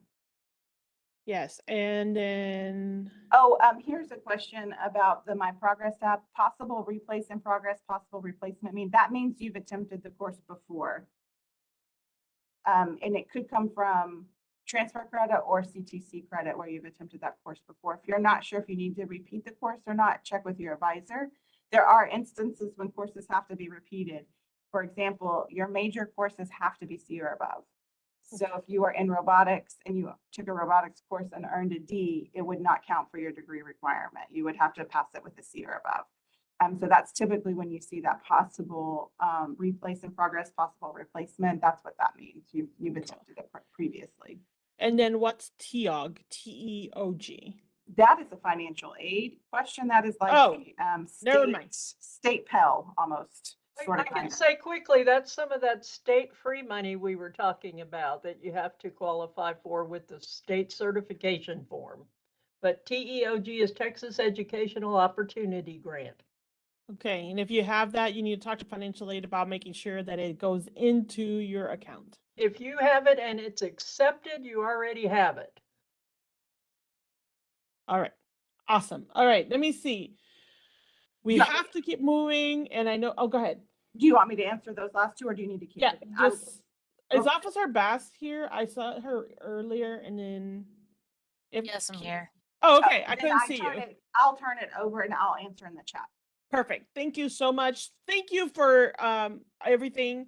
I know that everybody has all these questions. We're going to continue to answer them in the chat, but right now I don't see you. Officer Bass. There you are. Okay, I see you now. Thank you. All right. So next, we're gonna keep going. We're gonna talk about safety and security. And for even if for those of you that are not here necessarily in Texas, some of this is specific to Texas. Some of it might not can be pretty generic. But we're gonna talk to you guys a little bit about safety and security on campus. And just in general, for that, we are going to ask Officer Bass to share your knowledge, and I am about to share your slide, but thank you for coming aboard. Welcome, Officer Bass. Woo! Hi. Okay. I can't see it. I'm coming. I'm bringing it up. Okay. I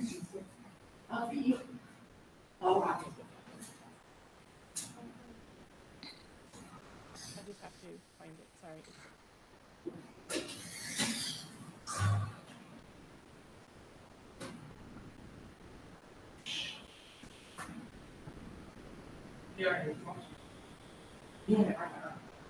All right. There we go. You see it now? Okay, yes, I see it. Thank you. Can everybody hear me?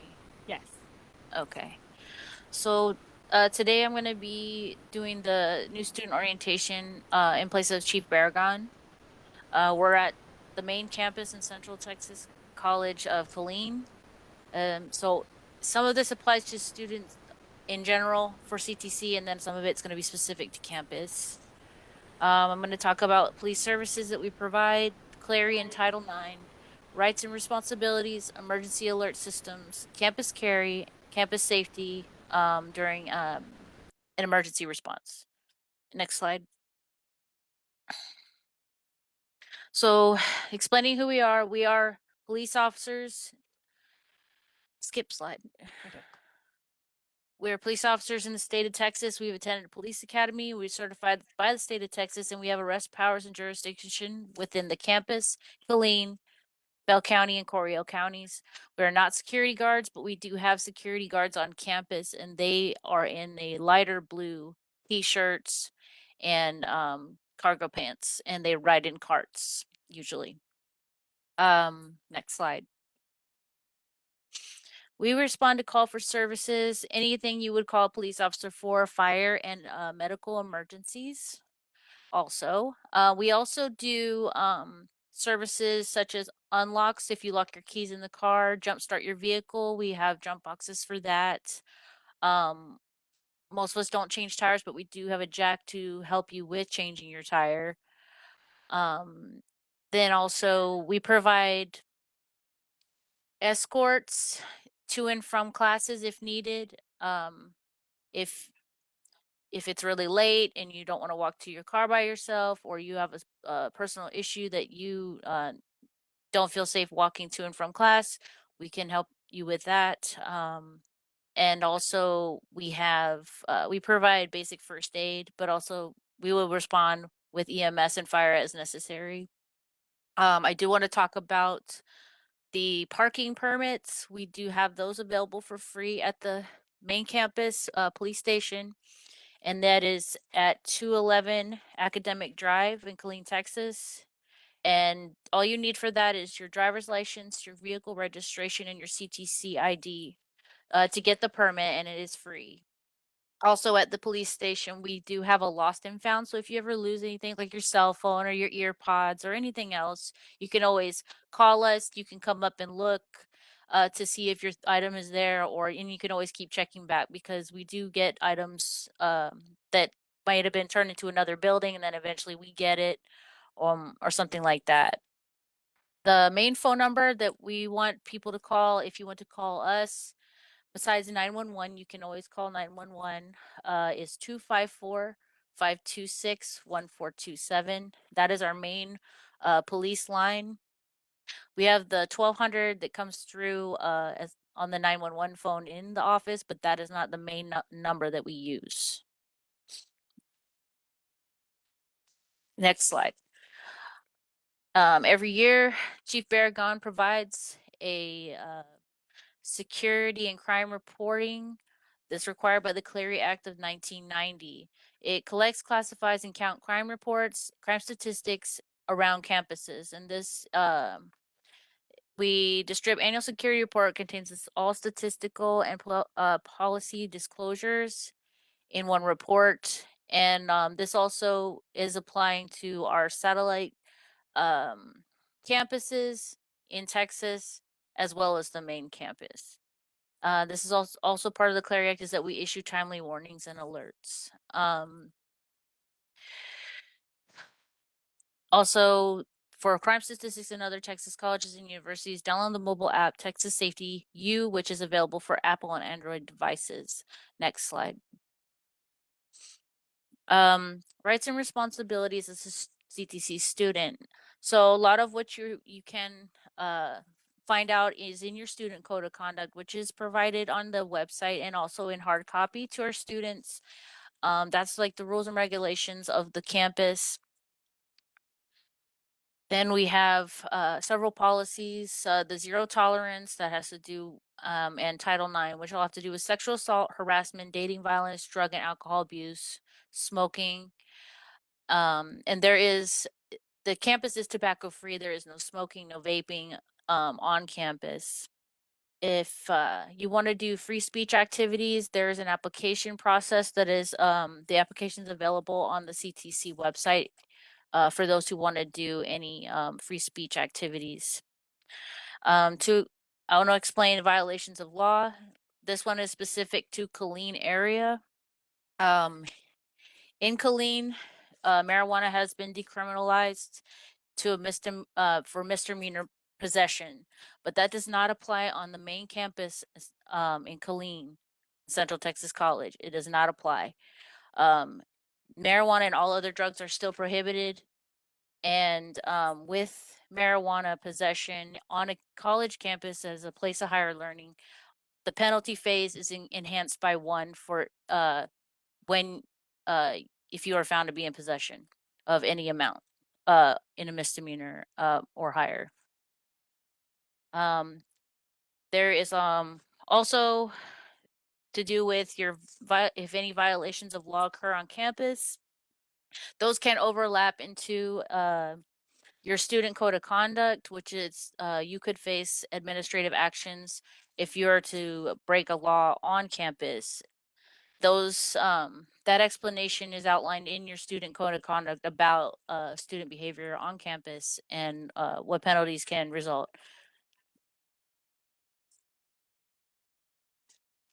Next slide. Eagle emergency alerts are available through the emergency Omni alert system. It will send emails, text messages, and voice messages to students and employees. Alerts such as campus closures, power outages, police emergencies, hazards, and exposures. This also has to do with like if we have a major traffic congestion or construction going on that would affect you getting to class, we would put out those alerts, or like scheduled holidays and things like that. Next slide. Eagle Emergency Alerts is available. Go into Eagle Alerts at https://ctcd.omnialert.net. Use your name with the same as your Eagle self-service. That's the lowercase c and your CTC ID. Your password would be your birth date, month, day, 4-digit year format. And you can select the way that you want to receive your messages. You can get it to multiple devices, emails, and phone numbers that you can get your alerts to go to. And you can make those adjustments as you want to. Next slide. To explain campus carry, I'm going to read straight from the slide just to be specific. Pursuant to subchapter H, chapter 411 of the Texas Government Code, individuals licensed by the state to carry a handgun, license holder may carry a concealed handgun beginning August 1st, 2017 in approved areas on Central Texas College campus and service area locations. Procedures on military bases override CTC policy. Because we do have a campus on Fort Hood, but they have their own laws and rules that those supersede what we do. We do have classes out there, but then their rules are primary. We have gun-free zones on Central Texas College campus.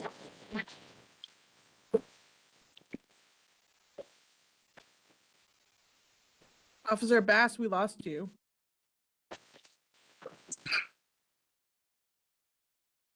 I don't know what happened to your audio, but we lost you.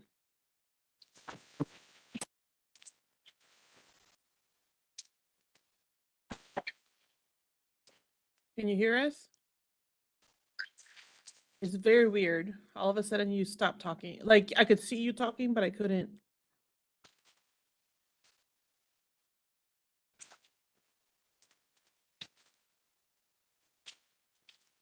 Okay, so you can hear us, but we cannot hear you all of a sudden. There's noise coming up, but I can't hear your voice.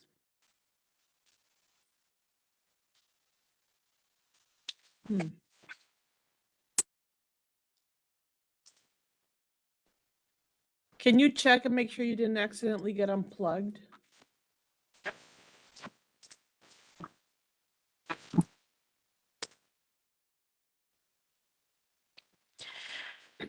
There you go. Talk again.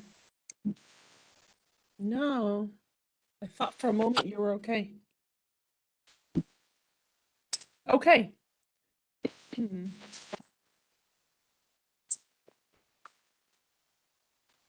All right. So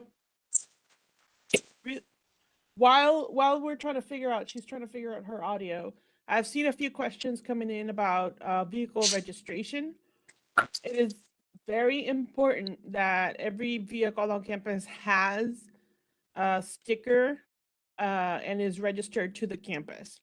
It doesn't matter if it's your personal vehicle or it's like your parents' vehicle that you're borrowing or whatever, we still need to make sure that we attach it to you. A lot of it is making sure that if something were to happen, we can get a hold of you and make sure that we can identify you as a student that is using that vehicle. If you have more than one vehicle that you will be using, you can get one sticker per vehicle. That is not a problem. And the sticker will be in the rear driver's side of your vehicle. I don't know. And Marcel, one other question on there. If the student is attending online, should they get a sticker if they happen to come to Killeen? They can, if they think that they're okay, because you could be, in theory, be taking classes online and then come a lot to use like our services. You can come for tutoring, you can go to the library, you could come use our gym. So if you're planning on using our campus for all of those services, then yes.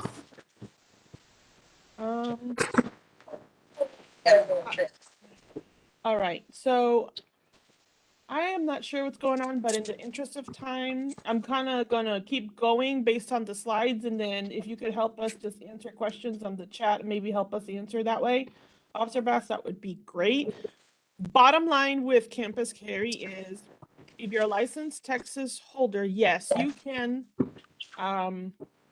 can actually go ahead and carry on campus, but it has to be concealed. However, we do have very specific areas on campus that are considered gun-free zones, and those areas you cannot carry in any way, shape, or form, including concealed carry. And those are the ones that we have here, which include early college, high school, childcare facilities, mental health care service locations, areas involving all sporting and intercollegiate events, and then most of the residence hall except for a small area. So I will tell you, as somebody who sometimes has seen, we don't do a lot, I don't get a lot of parking tickets a lot anymore, But if you're a student that has been here for a long time and you're acting a fool and you don't have your parking sticker, you can get cited for not having your parking sticker. I believe that's still the case, isn't it so, Officer Bass? In theory, you can be. It's not something we pursue actively, trying to get everybody just because they don't have a parking sticker. But if you're doing things you shouldn't, that could be something that you can also get a fine for. Let me see. So, yes, if you are parking in reserved and no permit, you will be cited. So that's another thing too. We do have some areas that are specifically reserved, and they say that they're reserved. They say who can park there, and if you're not part of that, then you can definitely get cited as well. Let's see what else we have on the slide here. We have crime prevention programs. I know that CRACE is something that our chief of police is very active about making sure that we have prevention of our campus, and CRACE is a civilian response to active shooter events. It's a course that campus police will actually, if requested, they can help give you information on that. Like Officer Bass mentioned, there are campus escorts that can be given if you feel like you need to be escorted to your vehicle because you feel like you would like that support, or you feel that there may be a situation where you're unsafe. It will help with vehicles. And then the iWatch Texas School Safety website. It's really big. There's a video that says, see something, say something. You can actually look at it up in YouTube. And you can actually oh wait, that's not the one it is. That's something else. I'm talking about the civilian response to active shooter events. That's the video that he wants you to see online on YouTube. The avoid, deny, and defend. That is something that you do not have to be a CTC student to see and to do training. If you have family, it's a really great video to show, so that in case of an emergency, you can go ahead and know how to act and react. I know a lot of you here are military, active military, but not everybody is. So we want to make sure that we have people know how you can react to an active shooter situation. We don't want that to happen on campus, but we want you to know how to handle it if it were to occur. And then let's see. IDs, if you're a CTC student, you can get an ID from our central campus only. So you would have to travel. If you're outside of the Killeen area, you would have to come into our central campus to get an ID. We don't mail them. We don't send them out. You have to physically come and take your picture taken and get your ID. But can I stress, probably Yes. you only need an ID if you are going to be on the central campus. The central campus. If you're going to be at another location, you don't necessarily need it. If you're around in Killeen and you want to get one because you're going to stop by and use the resources on central campus, great. But if you're using one of the sites and things like that, you don't necessarily need an ID, so don't worry about it. Yeah. So, okay. Yeah, we have, we're going to talk about childcare in a little bit. I just want to make sure we got through everything. Okay, so permits are available for free. Bring your CTC ID, vehicle registration, and driver's license to 211 Academic Drive. That's available from 7:30 in the morning to 5:30 p.m. Monday through Thursday, and Fridays from 7:30 a.m. to 12. Fridays it's 12:30 p.m. or 11. It should be 11:30 a.m. I'm thinking it's what it's supposed to be, because that's our usual working hours. All right, so I'm trying to go through all of this. I don't know what happened. I am so sorry, Officer Bass, but we got most of your information, so I think we're good. Thank you for being here. We really appreciate it. Just if you could just kind of keep an eye on the chat in case anybody has any other questions. She can go ahead and help answer them through the chat, even though her microphone's not working. So thank you very much. Let's see, where were we? Up next, let me make sure I'm not forgetting anything because I think it's us. Yeah, conduct and resources. I don't know. Larry, are you here? Larry. If it's not here, that's okay. We will take care of it. But I know he kind of hides from me sometimes, so that's okay. If not, then I am going to go ahead and we're going to talk about conduct and resources.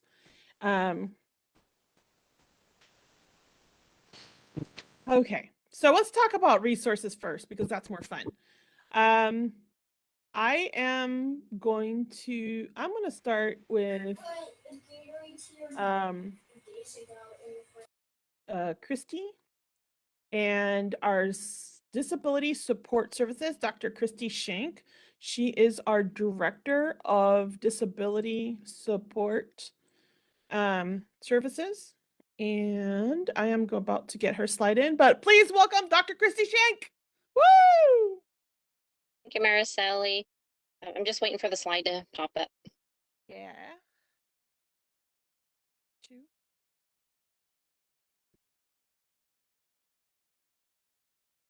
Okay, good evening, everyone. As Mariceli stated, I'm the Director of Disability Support Services. My staff and I are here to help students who have disabilities with classroom accommodations. In order to qualify for our services, you have to have a disability under the Americans with Disability Act. It can be a physical disability, a mental, emotional, learning disability.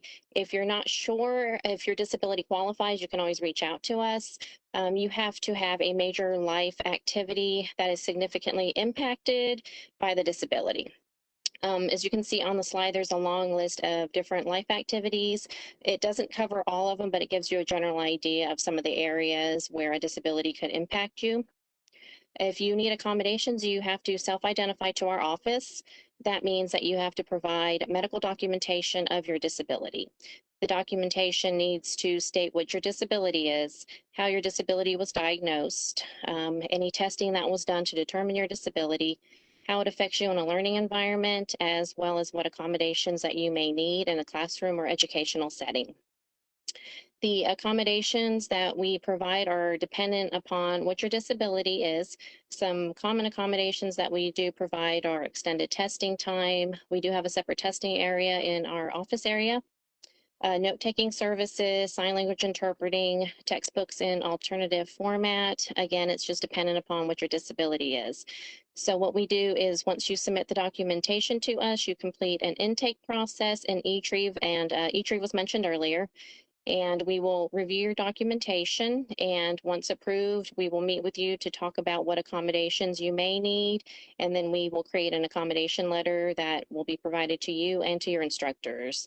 The letter informs your instructors of what accommodations that you are approved for, and they will work with you and us to make sure that you have those accommodations that you need for your classes. The accommodations are available to all CT students worldwide. You do not have to be local. You can be online. You can be in a different country, anywhere that we provide services to students. We also provide academic advising to our disability students, so that's another benefit of getting registered with us.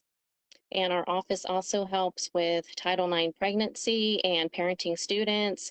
That means if you are a student who is pregnant or a parent of a child who's under the age of 18 and you may need to miss class for doctor's appointments, maternity leave, or to care for your child, you would contact our office, provide documentation from a doctor in regards to the appointments or any maternity leave that's needed, and we will work with you to get your absences approved and get you additional time to get your coursework done with your instructors. We are located in the central campus, and I will put in my contact information as well as our building location, our website into chat. I do advise that you look at our website. We do have the documentation criteria checklist on our website, as well as instructions on how to apply for our services. We have a student handbook, a student FAQ section, so there's a lot of great information on there. If you have any questions, please feel free to put them in chat or reach out to us, and we are here to help you. Thank you, Mariceli. All right, thank you, Dr. Shank. if you have any questions that are very specific, and this one is kind of, this one's always a little touchy. We do not talk about details over this one because this is very private. But if you have any questions, please contact the Disability Support Services. Check out their website. It is very comprehensive. And reach out to them to get any clarification in terms of documentation, what works, what doesn't work. Really quick, can we just briefly touch upon the difference between disability support services in a high school, for example, and what a high school student might be used to versus what college disability support looks like? Sure, Mariceli. At the high school level, the school is responsible for seeking out or identifying students. At the college level, that now becomes a responsibility of the student, meaning that you have to self-identify to us. We are not permitted to ask you if you have a disability.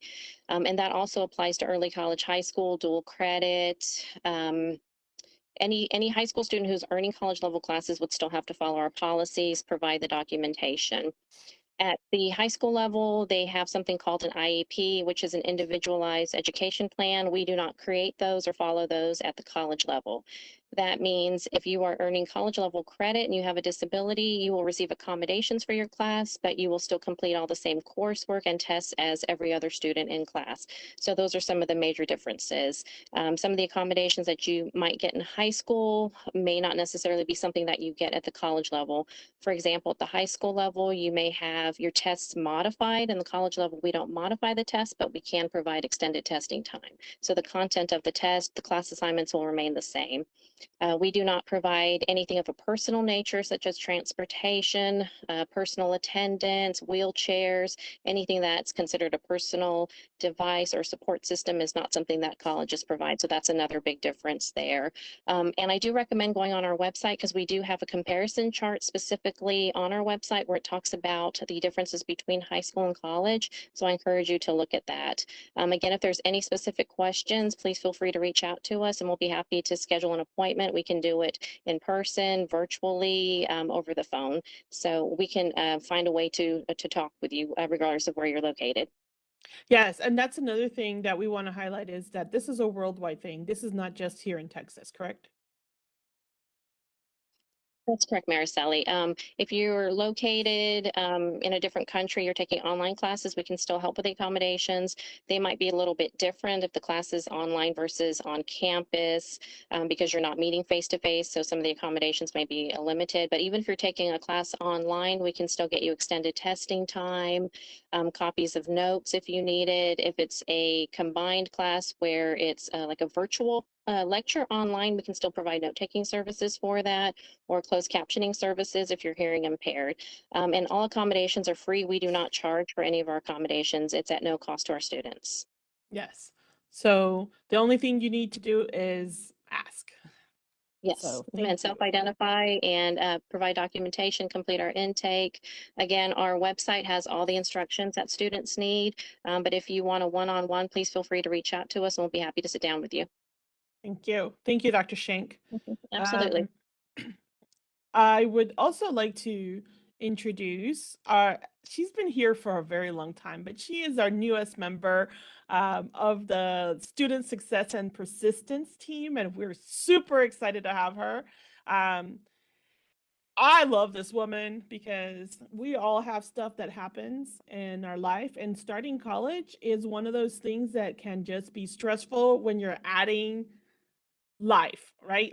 You have life already with everything that happens, and then we had college to the mix, and that can be stressful enough. Well, we have mental assistance and health. We have actually counselors available to help you. And I really want you to meet Dr. Mahone Lewis. She is the director of the, I call it SEEPSARC, but it's Student and Employee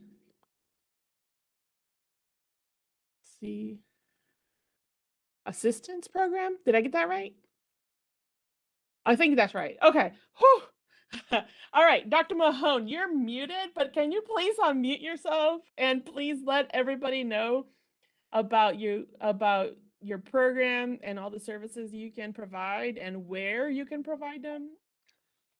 Yes, I'm Dr. Gerald Mahone Lewis, and we are located in the cutest building in the whole wide world that's on Central Texas College campus. And it's building number 264. And it's a little house. It's warm. We try to be warm and open to everyone. We work with students and staff who have mental health issues. They may say, "Oh, don't really have an issue. I have well, anyway." So we try to reach out to our students and staff. We do such things as if you have issues regarding grief. Grieving is something that can cause you to, no matter how smart you are, no matter how active you've been in your life, sometimes when you're grieving, everything sort of slows down or speeds up. But in whatever way, the grieving portion of your life causes you to not have the energy that you need or help you make decisions that are the best for you moving forward. We also have the Student Employee and Assistance Program where we're looking at the mental health issues, but we also have the Substance Abuse Resource Center, SARC. And sometimes students will have classes that request that they that they can supply information regarding drugs, alcohol, and addiction. So we work with individuals as well who are having addiction issues. We refer people. We don't just keep you forever in a day and try to solve everything with you, but we try to help you help yourself. And when you have issues that, or if you want to work away from the school, then we refer you outside of the campus to our community resources. Our cost, there is no charge for what we do. And sometimes I think people become afraid that there's going to be a charge for our services, but there are not. So we're looking also at providing groups for people in the community, and those persons who are in the community and are not necessarily or who are planning on becoming students and maybe are not right now. Well, we have provide 12-step programs of Overeaters Anonymous, Alcoholics Anonymous, Narcotics Anonymous. So if you're anonymous or you want to be anonymous, come and see us and we'll work with you and do all that we can. Thank you, Dr. Mahone. And because we have people from different locations worldwide, I want to make sure you can assist individuals, not just in Texas, correct? That's correct. We have worked with wherever we're located throughout the world. We've worked with students, and we've done that by phone as well as computer. You can be an online students here, and you can also be students there where you actually are in the classroom wherever your agency is located. Yes. And we accommodate your hours too. I have gotten up at weird times to be able to work with my clients who have been overseas. Yes. Thank you very much, Dr. Mahone, for letting everybody know about your services. Hopefully, everybody will keep that in mind so that if you have a need in the future, you will know where to go and how to request some of these resources. I had somebody before mention something about childcare on our campus. So let's talk a little bit about that. So we do have a childcare center. It's a lab because we offer childcare classes per se. So it's an active lab. And of course, it's available for individuals in the community to have their children there. The wait list, I will tell you, is just like any other childcare anywhere else. There is a wait list. So if you know you're going to be needing them, then you really need to make sure you get on their wait list. But one of the things that we do offer, not just a child care center, we also have assistance for students that are in the CTE courses, which are the career and technical courses, and that they have a financial need. So we actually do have childcare assistance. And I know that Morgan, you can't talk a lot about it. So unless somebody wants to jump in, I will start talking a little bit about it. But I know Morgan's online and she can help answer any questions or any gaps that I might have. But Morgan Powell is our main point of contact for that. She can help you figure out. So if you qualify, you would fill out an e-form. There are some certain things that you have to fill out. If you qualify, they can help pay for at least partial. If I say partial, because a lot of the times childcare is getting expensive. It might not be all of it, but she might be able to at least help pay partial of the childcare costs for you to be while you're a TTC student, as long as you are part of one of the degrees that qualify for that, which it's $90 per week per child, up to 3 children. Thank you, Morgan.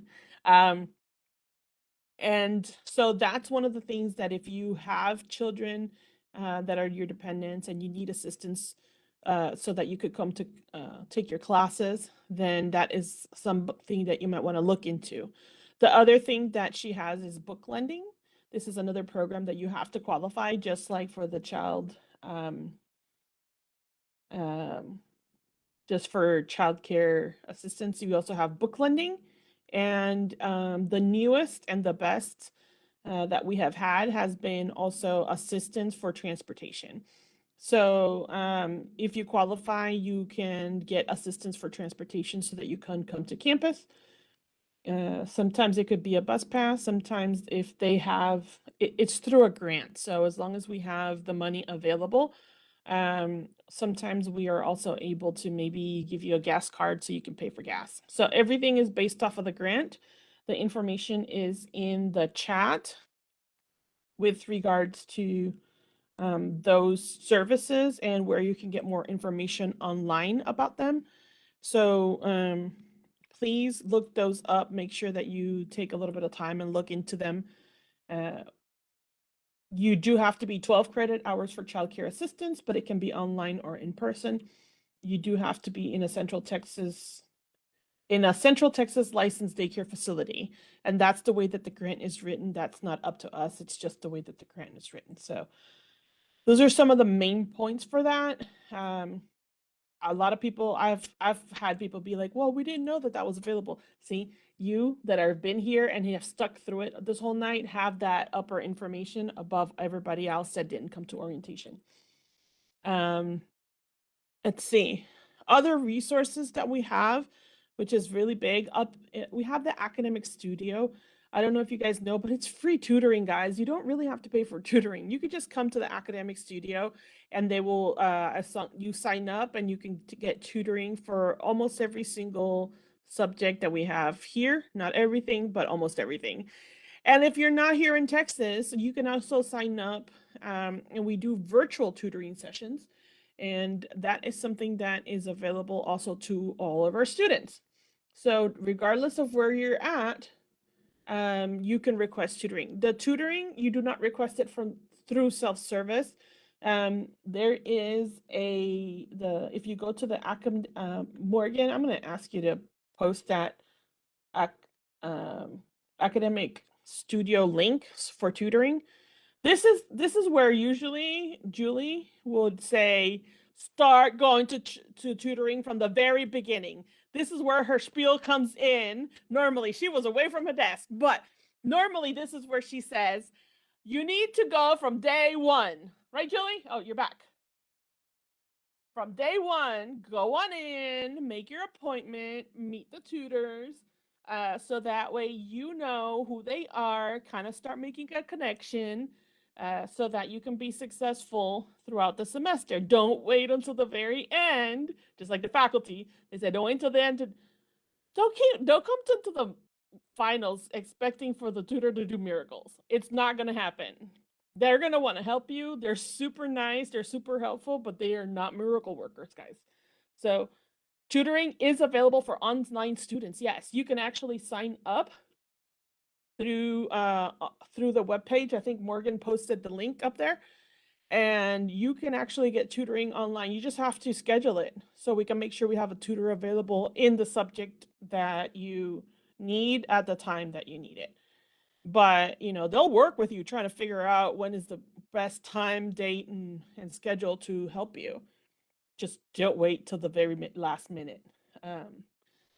So yes, she has a phone number, and she also put the information from the website. So that's one of the biggest things that we have. The other thing is that there's other places on campus that do tutoring. There's a math lab for people taking math classes. They will help you figure out your math as well. The communications department has come up with a new program where and the library does this as well. If you write like a report or something, you send them the report, and they'll give you feedback on it before you turn it in, the final assignment, to your faculty member.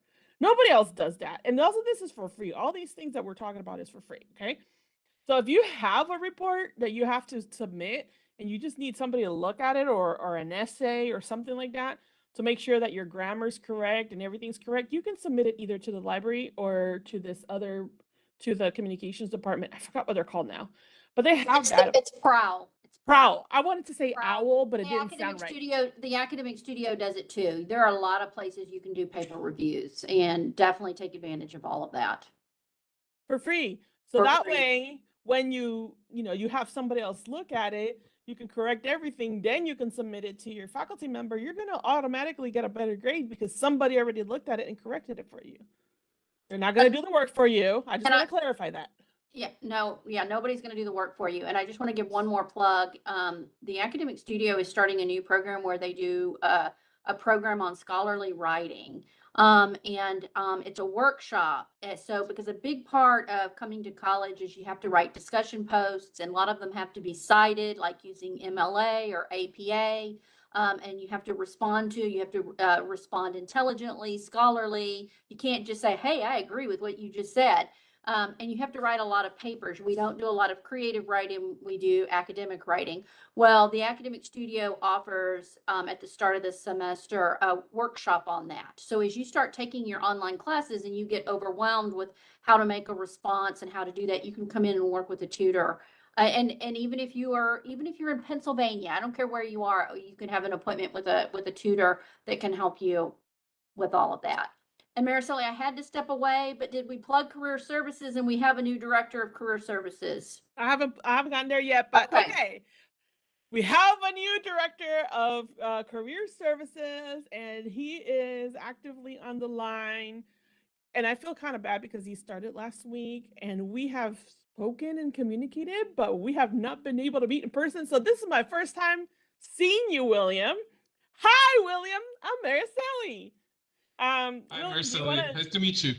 Same here. Do you want to go ahead and just tell a little bit about your programs, just briefly? Absolutely. First of all, congratulations on everybody on your new journey, or your continuing your journey, your college journey here at Central Texas College. Just like Mariceli was saying, my name is William Jones, and I'm the new director of the Career Services Department. Some of the things that we provide you guys with is essentially just like it sounds. We help you once you get that degree, we help you put that degree to work. But we also help you while you're here at CTC to help you find employment, whether that be helping you with your resume. We can help you with mock interviews. We can help you if you are needing a typing test. We have all of those services available here. We even have a career closet available for you. So if you do have a big interview coming up and you just don't have the right outfit, or you don't have the right clothes, then what we can do is we can take you to our career closet, find that right outfit for you to make sure that you're looking as sharp as possible for your interview. And all of our services, just like everybody was saying, are free. We're here throughout the school year, just like whenever the campus is open, we are here as well. And I'll be dropping our contact info down in the chat. But definitely come and see us. If you need help with your resume, if you just need help looking for a job, we have a job board online on the website as well. So definitely come and see our Career Services Department. If you're familiar with campus, we're located behind the Science Building in the Kate Building, Suite 6. And you can come and see us, give us a call or shoot us an email. All right. Thank you, William. I appreciate it and welcome aboard. All right, let's see. So, some of you that live in Texas, or maybe you don't live in Texas, but you're thinking about moving to Texas so that you can take classes. Or maybe you live in Texas, but you don't live in the Killeen area, and it's kind of hard to commute. Guess what? We have a residence hall. Yes, we do. And so I am going to ask our residence hall manager, Aubrey Ryan, to just say a few things about the residence hall and the options you have available. Take it away, Aubrey. Thank you, Mariceli. Hi guys, I'm Aubrey Ryan. I'm the residence hall manager here on campus. So Central Texas College, we offer one housing option, and that is our on-campus residence hall. So we are a 2-story co-ed residence hall. We offer both single rooms and double rooms. So if you want to be alone or if you want to have a roommate, we have them both ready for you. With the residence hall, you get a meal plan that's included in the price. So Monday through Friday, you get breakfast, lunch, and dinner all ready and made for you, which is very nice. If you are in the Killeen area and you're able to stop by, we give tours. Anytime during business hours, feel free to just walk in and we'll be able to give you a tour. Otherwise, I will put my contact information in the chat so you can send me an email or a phone call if you have any questions or you want to figure out how to apply. For those of you who do want to apply, you can find our application on the CTC website. So under the housing page, you just fill out the application and send it to me. And then there's a $105 application fee that you have to submit as well. And at that point, once you submit that, your application is complete. Awesome. Thank you, Aubrey. So yes. Oh, I got a question with regards to a gym. Yes, we do have a gym. I don't know, Bruce, you know that gym better than I do. I know you're there. Yes, ma'am. We do have. I don't see you, but I know you're there. I'm here. Let me put my video back on. There we go. Sorry. So I'm just dying up here. It's a little warm in my office tonight, but anyway, yeah, we do have a full-fledged gym. It's basketball court area, volleyball court area, indoor facility to run a little bit, not a designated track, but you can run around the basketball court area. We have a weight room, full-fledged weight room complete with free weights and machine weights, cardiovascular machines such as treadmills and elliptical machines, so forth in there. So you can find something to your heart's content. We also have an aerobics room where we have aerobic classes, yoga classes, spin bike classes, and so forth like that. And when there's not a class going on, you're welcome to use that portion of the gym or the facility, because we have a lot of students who are interested in dance. And so we've had several students who have put together little dance troupes, and so they go back there and practice their dance. We also have, and the cool part is a lot of people don't have at a community college, is a full-fledged swimming pool. It's a Olympic-sized swimming pool, and you're free to use that as a student when there's not a class in use. We have some water aerobic classes in the morning for continuing ed, and then we have some swimming classes also later on throughout the day in the early evening. But whenever there's not a class going on, you're welcome to use the swimming pool. And again, let me say there's a caveat to that, provided we have enough staff, because we don't have lifeguards on duty. So we have to have somebody, a staff member back there with you while you're swimming, so you don't wind up at the bottom of the pool and we don't find you the next day. So even Michael Phelps is prone to get a cramp every now and then. So you never know. So the gym hours, we start in the morning around 7 in the morning and we close at 9:30 in the evenings. Right now, it's Monday through Thursday. We close at 2:30 on Fridays and close on Saturday and Sunday. When the fall semester starts, we will be open Monday through Friday, 7 to 9:30. So 7 a.m. to 9:30 p.m. And then I am not sure what the Saturday hours are going to be. That's still debatable, but it's probably going to be about 2:30 on Saturday. So again, and we're closed on Sunday. So we have plenty of time for you to come work out. And to use a facility, you will need that student ID card. So I encourage you, if you are planning to, if you're online or whatever, and you're planning to come to the Killeen campus, get that ID card. If you're taking class at the Killeen campus, get that ID card. That way you can use the gym. You have to check in and check out. And we have towels available for you to check out if you need to wipe that brow when you're in there huffing and puffing in the weight room and that kind of thing.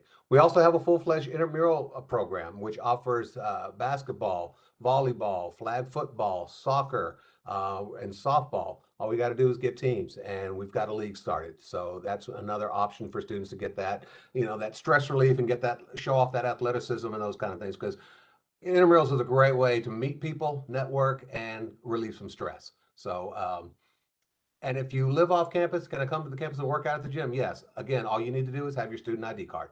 That's all. So Yeah. again, and we have a weight training class. So whenever there is not a class in session, you're welcome to use the weight room. So.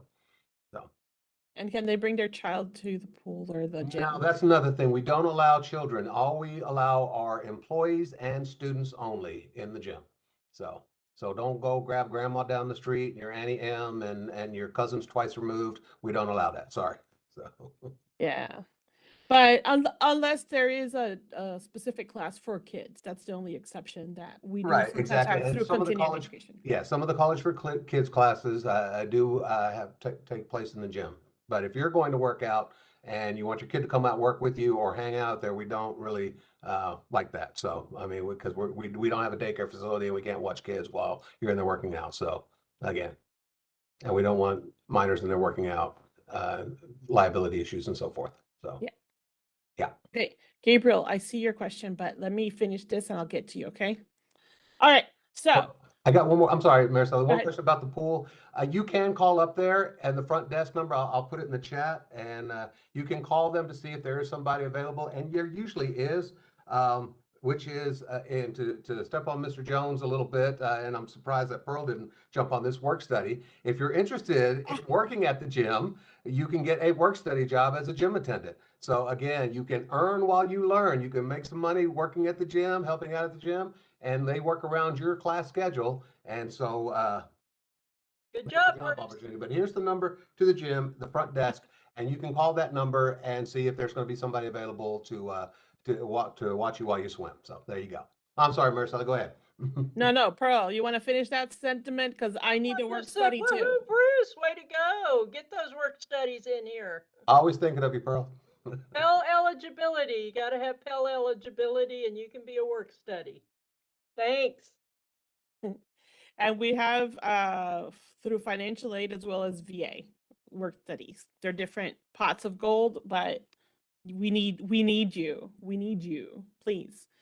All right. So last but not really least, because it's my area, I am the Director of Student Life and Activities, which means that I oversee activities on campus, as well as making sure that students have a positive environment to learn. Part of that includes clubs and organizations. So I oversee all the clubs and organizations, and we have a very big, well, it's starting to grow. We're really starting to get back after COVID. We're starting to truly grow our offerings in terms of clubs because we lost a lot and then we're truly trying to get them back. But one of the big things is to be able to help you guys be part of a community, feel like you're part of a community, and these clubs and organizations do that. We have some that are super active through for example, Net Impact through our business department. They do a lot of community service and a lot of community activities. We have an otaku club for that. They watch anime and really, enjoy talking about anime and doing things like that. One of our newest one is the virtual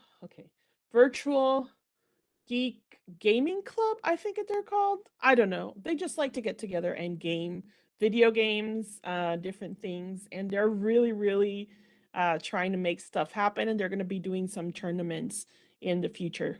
So those are some of the things, some of the clubs that we have right now that are active. I know culinary for culinary students. Aviation, I know, is really starting to try to get their club going. We have an ag club that's really starting to get their stuff going. So slowly but surely, things are starting to flow. So if you're interested in anything like that, all of them are super interested in making sure that, we have the most available students. They all want students to participate. I want you to participate. So please, please be on the lookout for that during welcome weeks. We're going to have a lot of them are going to participate in the Welcome Bash, and that's an event that's coming up in the August 31st. That's what it is. And that's going to be in the Anderson Campus Center here in our central campus. But if you want, you can still participate. A lot of these clubs meet virtually. We have a Writers Guild that has virtually also. It just really depends on where, even if you're located somewhere else and you really want to participate, we can help you try to figure something out if possible. So just reach out if you have any questions. I also oversee student government, and we're working to try to get that back on track. I'm coming up with some dates for, we need to be able to do some elections of officers. So that is another thing that we're going to be having and that you might get some information about pretty soon. So be on the lookout for that. So that's the fun part of my job, guys. Now I'm gonna change hats.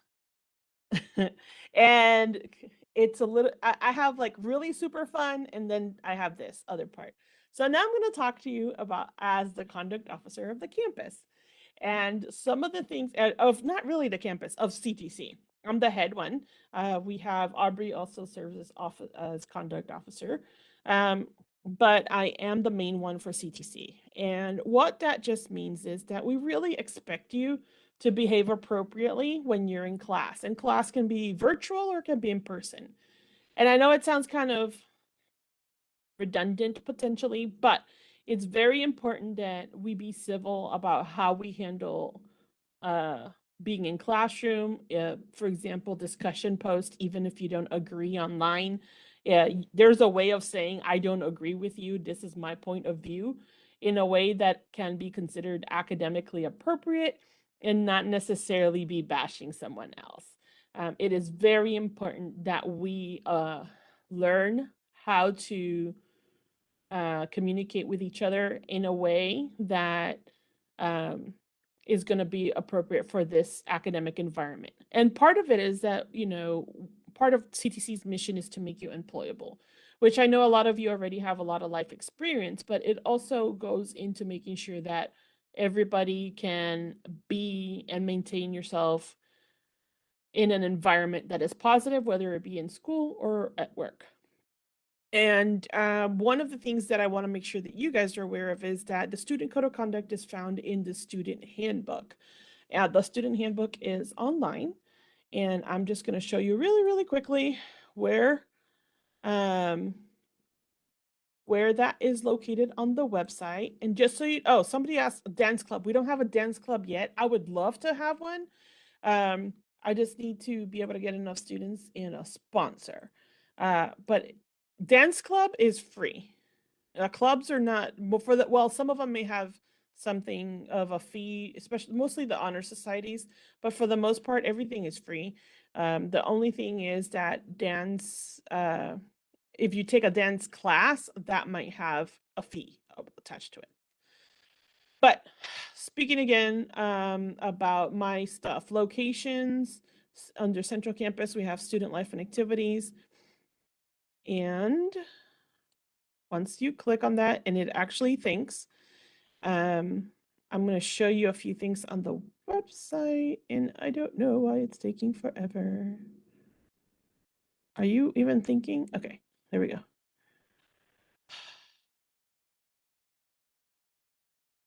It's locations. I did the wrong one again. Ugh. Okay.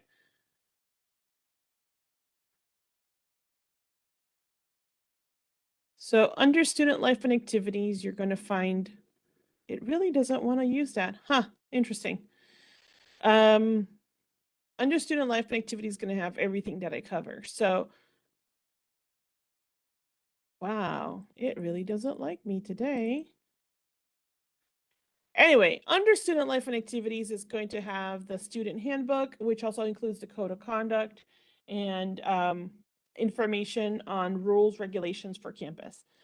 We just want you to have a positive environment. So along with what Officer Bass was saying, no drugs, no alcohol on campus. Make sure that you're following through, being appropriate with everybody, getting along, that you're not cursing up a storm, that if you don't agree with something in the classroom, that you do it, that you're let your disagreement be known in a way that is going to be acceptable. We have forms. If you want a complaint form, we have complaint forms online. If you can fill it out, or you can let your faculty member or anybody in any department, let them know, hey, I really want to put a complaint through, and we will route it appropriately. But let's do it in a way that is considered appropriate and professional for an academic environment.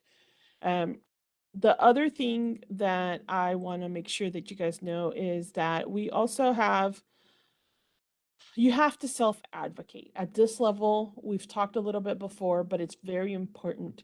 If you're coming from high school, you're used to people telling you what to do.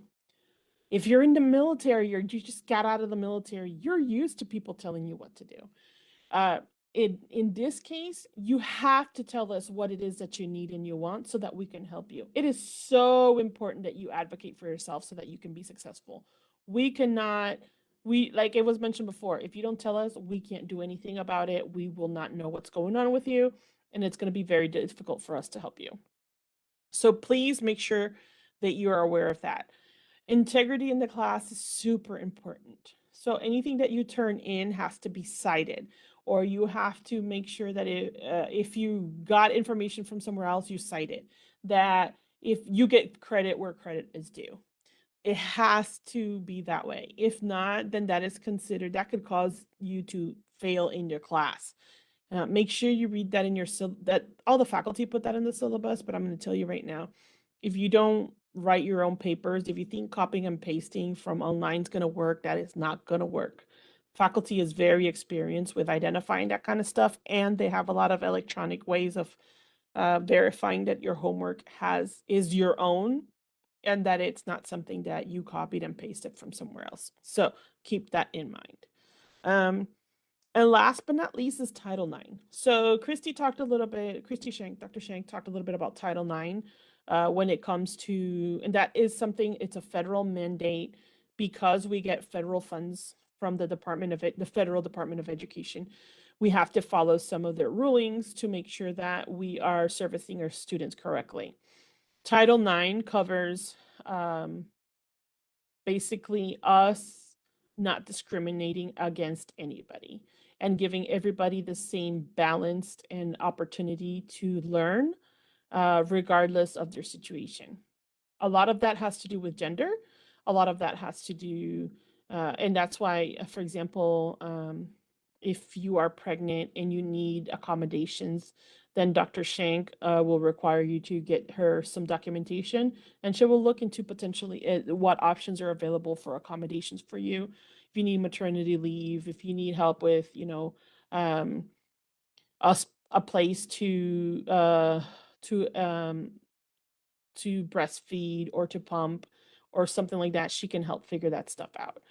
But it also includes sexual misconduct of any kind, which is absolutely not tolerated at CTC. There is a zero policy when it comes to sexual misconduct, and that can be kind of complicated as to what it means. But there's a very clear definition by the Department of Education, and here at CTC, we take it very seriously. Anything that has to do with sexual misconduct is taken extremely seriously by Texas law. If we know that somebody is being is for some reason a victim or of sexual misconduct, or is actually causing sexual misconduct, we have to report it. And that is by Texas law. And we have to address it to the best of our abilities. What that means, we have to address it. It could be that if you have been somebody who has been sexually assaulted, for example, then we have to make sure that we offer you as many supportive measures as we can, offer you services so that you feel comfortable and safe at the college so that you can take your classes. it's up to you to decide what you want to happen ultimately. But we offer you the services and the support necessarily so that you can complete your classes in a positive environment and that you feel that you're supported. And a lot of it includes a lot of the services that you've seen today. We will offer you the services of our mental health counselors like Dr. Mahon Lewis. If you need assistance from police, we will help facilitate that through our campus police. If you need assistance, maybe because you fall behind because of the stress, we might make sure that you're actually getting together with tutors and that we are helping you be successful. So it's not just about hashing out what happened. It is, there's investigations could occur and all of these other things may happen, but we ultimately just want you to be successful. So we are going to help guide you through the process so that you can finish out your classes. Does that make sense, guys? And if something were to happen and you need me as a resource, I am here. As a conduct officer, a lot of the times I would rather know ahead of time that you're in stress, that you're having a situation. Come and see me before it becomes a problem. If you don't know how to handle a situation before you pop off at someone, come see me. Or call me or say, hey, I really need to meet you. I need to figure out how to handle a situation. Let's figure it out together before you do something that you're going to regret and then I have to take some sort of measures. I don't want to do that. I would rather try to get ahead of it and figure out something positive that we can do before we have to start with the negative and then try to figure it out on the back end. All right. Any questions with anything that I've mentioned? Because I have not been checking everything.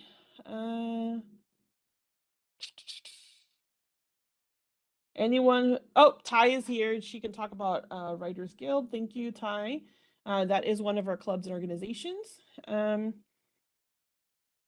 We aren't able to have phones while doing online classes. Okay. I guess if we have no questions about what we're doing, we're now starting in the Ask Me Anything portion. And I know that I've seen some people asking me questions and they want things addressed. So let's see here. So here's the thing. If you have a situation with your phones in the classroom, online, or whatever, you need to make sure that you explain that to your faculty member. What they don't want is that you're in, most of the time, what they don't want is that, you're in class and they see this, right? They don't want you on your phone. They really don't want you addressing it. And they don't want you looking up answers during tests. That's the main thing. If you have a situation where you have to have your phone and in the syllabus it says you can't have your phone out, then you have to have a conversation with your faculty member and explain to them what you're going to do. Okay, so I don't necessarily, I'm going to have my phone here just in case my kids need it, but I am not going to be doing anything else, whatever it may be. Have that conversation so that you can come to an agreement. Yes, Pearl. I've been reading through some of the questions on their chat here, and I wanted to address a little bit more about the work study program. It's Bruce's fault. He brought this up, so now we have questions. Thanks. But basically, the work study program you qualify for based off of need in the household, which is determined by the FAFSA application.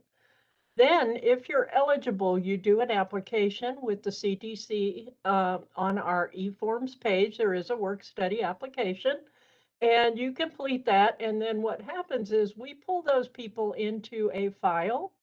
As people on campus, and I'm talking about people that work here on campus, decide they need a work study, they come over and talk to the financial aid office. They go through the applications and they look for people that, for instance, let's say, I really do want to work in the gym. Are there work studies in the gym? Yes, there are. If you put that you'd really like to work in the gym, then when the gym comes over and goes through the book, somebody from there may select your application, and then they would call you for an interview, and they determine whether or not they're going to choose you for the position. And basically, you are allowed to work about 19 hours a week. You get paid to work, and we work your work schedule around your school schedule. So it's an awesome program, and it's a lot better than working off campus, where you may be tied down to a job that requires you to be there Monday through Wednesday from 8 to 4. and you've all of a sudden next semester have classes at that time. So with work study, we'll go ahead and change your schedule around and allow you to take your classes and work on the off hours when you're not taking classes. So you do have to be Pell eligible, which is the free portion of the financial aid. And if you are, then go ahead and do a work study application and we'll see if we can't find you a job on campus. Thank you. Thank you, Pearl, for answering that question.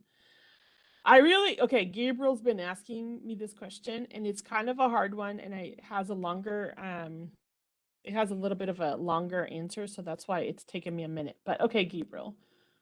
If somebody has taken a British literature class and got a D, which was told is a pass, does that mean that they have to retake it again? So here's the thing. If you take any class, it doesn't matter which one, a 60 is considered passing. However, there's a few caveats to that. If the class is one of the ones, it depends on it depends on your GPA overall, and it also depends on what you want to do in the future with your class. So if that's the only one that you have and you just need it to get your degree plan, then you don't have to take it again and you have a good GPA, not a problem. But a lot of the things, for example, financial aid, are affected by your GPA. And a D is not going to give you a good GPA if you have too many of them. So in theory, it might be that if you have that class and that's what's bringing your GPA down, then you might be having to retake it so that you can get out of, for example, what we call academic probation. And that's something that Charlotte Wesley, who was here a little while ago, and I know she's back there somewhere, she oversees that. Also, you could also be put on probation through financial aid, which Pearl can explain better than I can. But it can affect you if your grades are too low or if your GPA overall is too low. And that's when you probably have to take it. The other thing is, if you're going to another school and that is a class that they require, they may say, we only accept a C or better, or they may say, we only accept a B or better, or depending on what school it is and, how important that class is to the degree. So it's not a clear-cut answer. It's not a yes or a no. It's possibly you might have to retake it. It just depends on your GPA and what you want to do in the future with your class. I hope that answers, because it's a very general answer, because it's a very specific. And Pearl, you can put your 2 cents in because I would love it if you did. Well, I found 3 more financial aid in a row questions, and I Go for it. address each one. So Alicia said that financial aid page says the school is reviewing my financial aid application, but it's already been approved by FAFSA. So being approved by FAFSA means that you've completed your application with the Department of Education, and we need to review it. So what happens is 3 to 5 days after you submit it, they send it to us. We then review the application and determine if we need any more information from you to complete an award. So at that point, you'll get an email from us letting you know we need some forms. We're going to send you to e-forms to get those forms filled out and turned back in, and then we will complete your aid file. Otherwise, we'll review your file and determine you were not selected for verification, and we'll simply send you an email again, Eagle Mail, and let you know your aid file is complete and how much you qualify for. Another question, do we apply for financial aid each semester? Tiffany, you do not. It is once per year, and you're awarded for the entire year. And then that was on there a couple of times. Same question. There, let's see, William Jones. FAFSA usually covers Pell Grants, student loans. However, there may be additional funding or scholarships. And how do outside scholarships get processed? So outside scholarships are actually processed through accounts receivable, and the financial aid office. I happen to be the person that awards all of those. So whether it's a scholarship from an outside entity, they send a check. We then create an account and we deposit those funds into your student account, and then they're released based on the criteria for the scholarship. Some may be, you have to be in 12 hours to get all of it. Some may say you only have to take one class to receive all of it. One of the big confusing parts for a lot of people that receive any CTC Foundation scholarships are the balances. I've got an award and I've got $3,000 in the scholarship and I only spent 1,000 of it, so I'm waiting on my balance check. It does not work that way for scholarships from the foundation.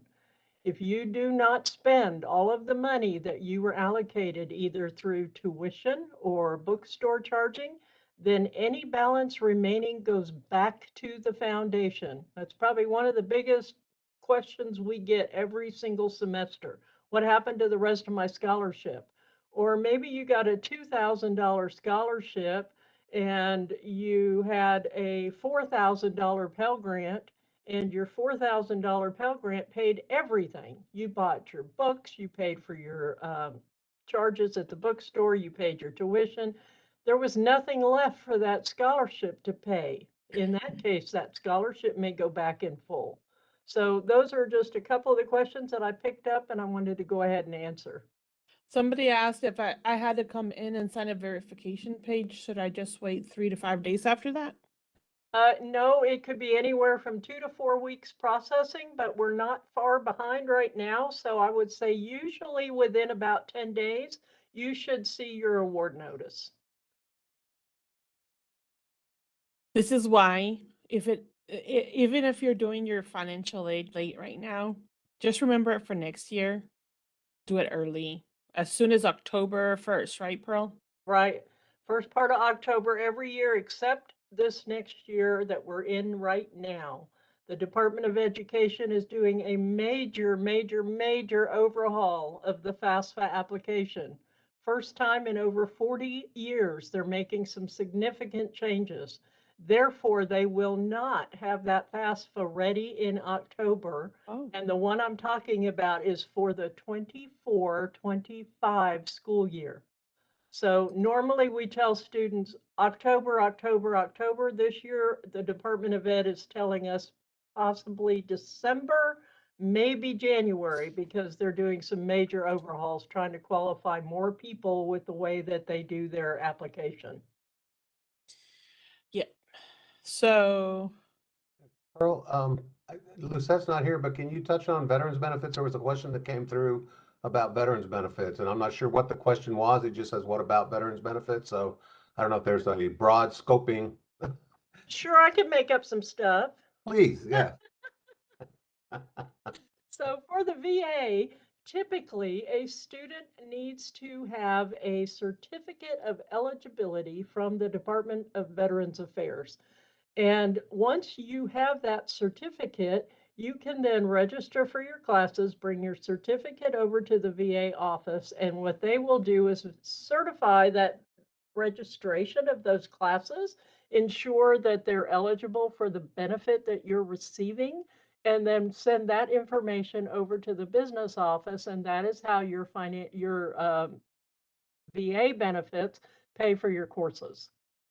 Some Is of that you true? based on chapter, and I'm not the expert on all the different chapters. I know Yeah, there's I remember he asked specifically about the Montgomery bill, so I didn't know if that yeah, was. the Montgomery GI Bill, there's chapter 31, chapter 35, there's voc rehab. There's so many different things, and I am certainly not the expert on that. Well, But we have an expert here on campus, and it's James Morgan. If you don't even know where to begin and you don't know what to do, James Morgan and Cynthia, Cynthia, with I an just O. just lost her last name. I'm sorry. But James Morgan, for sure, you can email him and you can come in if you're here on campus and see him. He's in building 214 or 215, and he is upstairs in the VA department, but he actually works for VA. So he's an expert at anything you need to know. But as a veteran yourself, depending on who you're wanting to pass those benefits on to, or if you're trying to use them yourself, then you need to get the certificate of eligibility directly from VA, and they will tell you what chapter and how it works. The I'll other put one this is information in the chat here. the other one is Hazelwood. If you went into the military, there we go, Cindy Oswald, that's who she was. So if you go into the military in Texas, in the state of Texas, you active duty, join the military from the state of Texas, then you could potentially also be awarded Hazelwood funding. That is awarded by the VA office in our building again, upstairs in building 215. There's an entire VA wing, and it's in the same location where testing is. Right. All right. Thank you, Pearl. Let's see. Oh, somebody asked about the pay. So I'm guessing it's for what the pay would be for student work. I think it's $9 an hour right now. I'm So- sorry, I haven't looked to see if anything changed yet for the 23-24 aid year, but I'm pretty sure it's $9 an hour. The one thing I will say is that somebody who is constantly looking for a student worker or a work study, we are super flexible. That is like the biggest thing that you're going to find is that we are very flexible with our students, and we will work with your schedule. Not a lot of people do that. And I will tell you, for the aviation students, and I had this conversation every time. I don't know if we have any aviation students in here, but I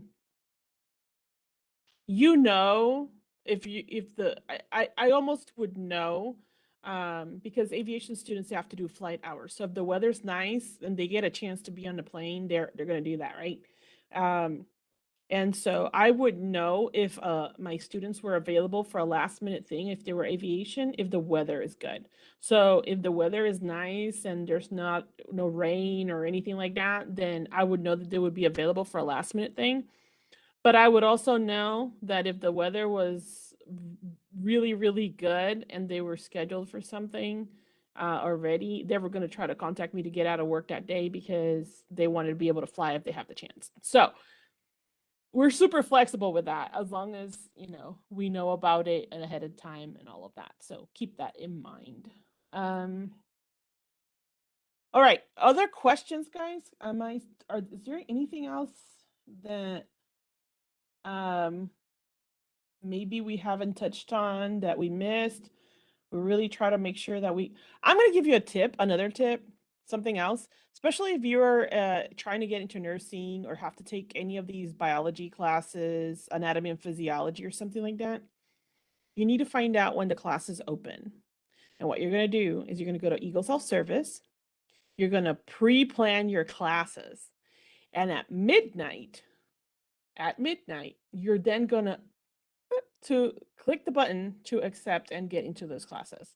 If not, some of those classes have very limited capacity and it's going to be way harder if you wait to try to get into one of those classes. Then you maybe have to get waitlisted. So that's my tip that maybe you would not heard from other people, but I'm going to tell you that because a lot of people don't think about it. And then at the end, they're trying to get into some of these classes that are difficult to get into because they have very limited capacity. So Roy. Okay, Roy. I'm looking and you're saying something about email. Can you send it again? Thank you, Roxanne. I'm glad that this is being helpful to you. And Roxanne has been on Facebook the entire time and she has been chatting back and forth with me. So I wanted to give a little shout out to her too, because she's definitely been there's a few on Facebook, but she's been the most active and asking a lot of questions. So, oh, you talked to your advisor already. Look at you. Yep. Okay, let me see what else do we have here. Roy, I don't want to miss out on anything you had to say because I know it's been a little glitchy for you. Can you send it to me again? I'm trying to look and see if I find your name over here.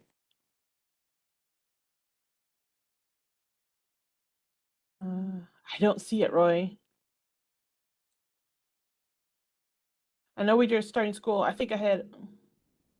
Yes, all the graduations are in Killeen right now. Sometimes, occasionally we might have a location that somebody will go out and graduate, but most of them are really in person here in Killeen. But we love it when you come out here. We love when we know that there's a student that is coming from afar, just to come graduate. That is something that it's so dear to our hearts. We pretty much, all of us that are here work graduation, and that is one of the things that we love. We celebrate all the students. I enjoy that a lot, and I specifically I know that we really, really try to reach out to everybody. Bruce is one of the ones who gets the listing and tries to figure out where they're located, where everybody's located, and try to send out information to the hometown newspapers and try to let everybody know that we're excited to have all our graduates. So, yes. I found your email, but I never got the information for the first time. Okay, so Roy, sorry. Okay, so if you found your email, which is great, the first time information, you can get it through RT. They're closed right now. You're gonna have to, you might be, I don't know if you can email them or you might have to get up at a weird time to do it. Morgan, can you help me figure that out for him? And I know that, because that's a little weird. Roxanne, oh, since the nursing program is asking for shot record, we have to get the COVID shot in addition if we didn't get it before? I don't know that, Roxanne, and I'm not gonna lie, nursing is very specific about the requirements, because a lot of those requirements are tied into where you're gonna be doing your clinicals. So you have to talk to your nursing department and they can tell you. I'm not gonna know that answer because they're very, very specific about that.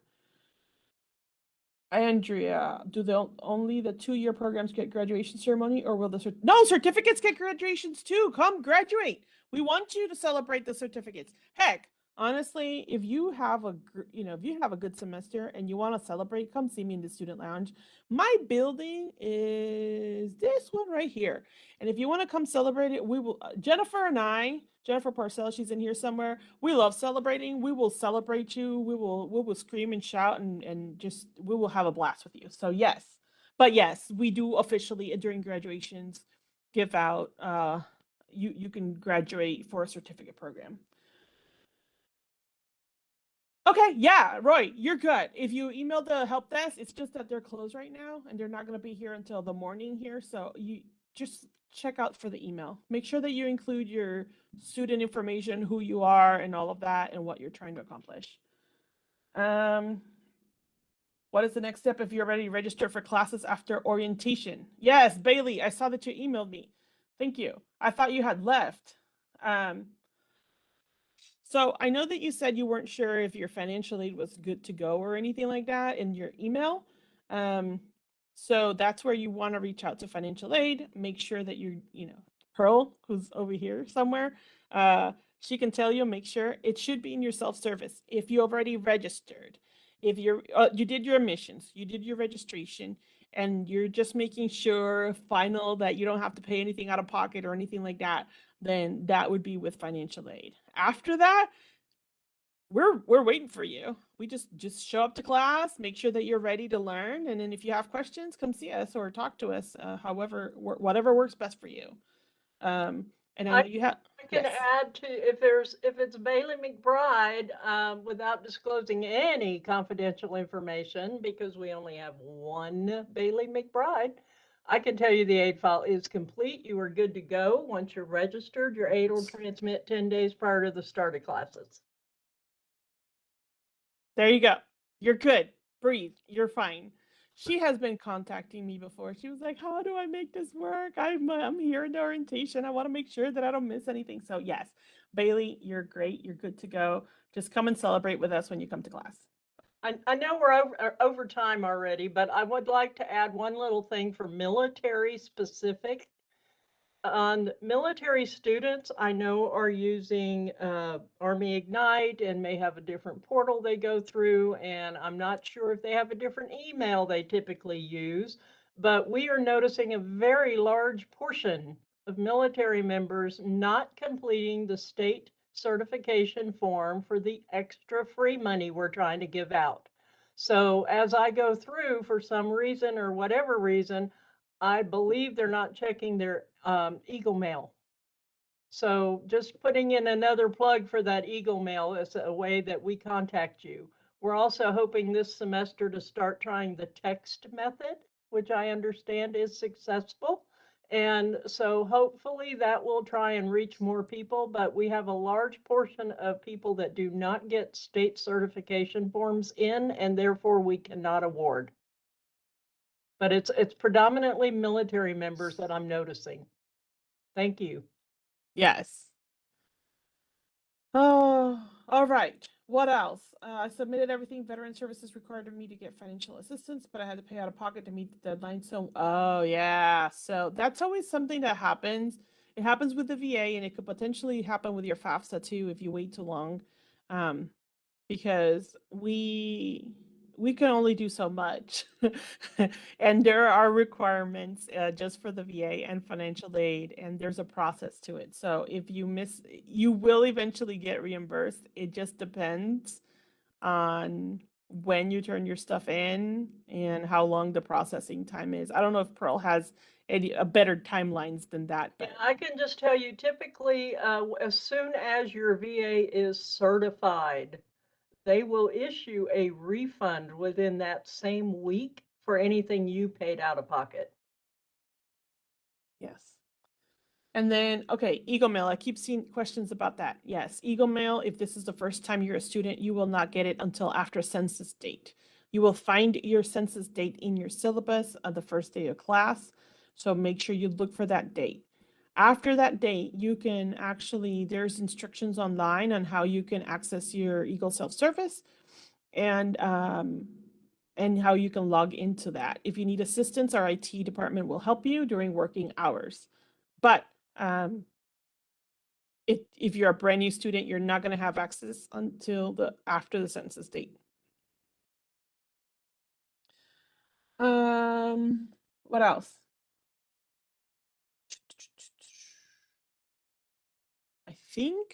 I don't see any other burning questions. Anything else, guys? No.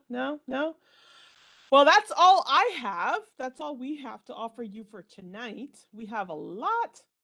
Census date is going to be in your syllabus, which is in your class, and you get that the first day.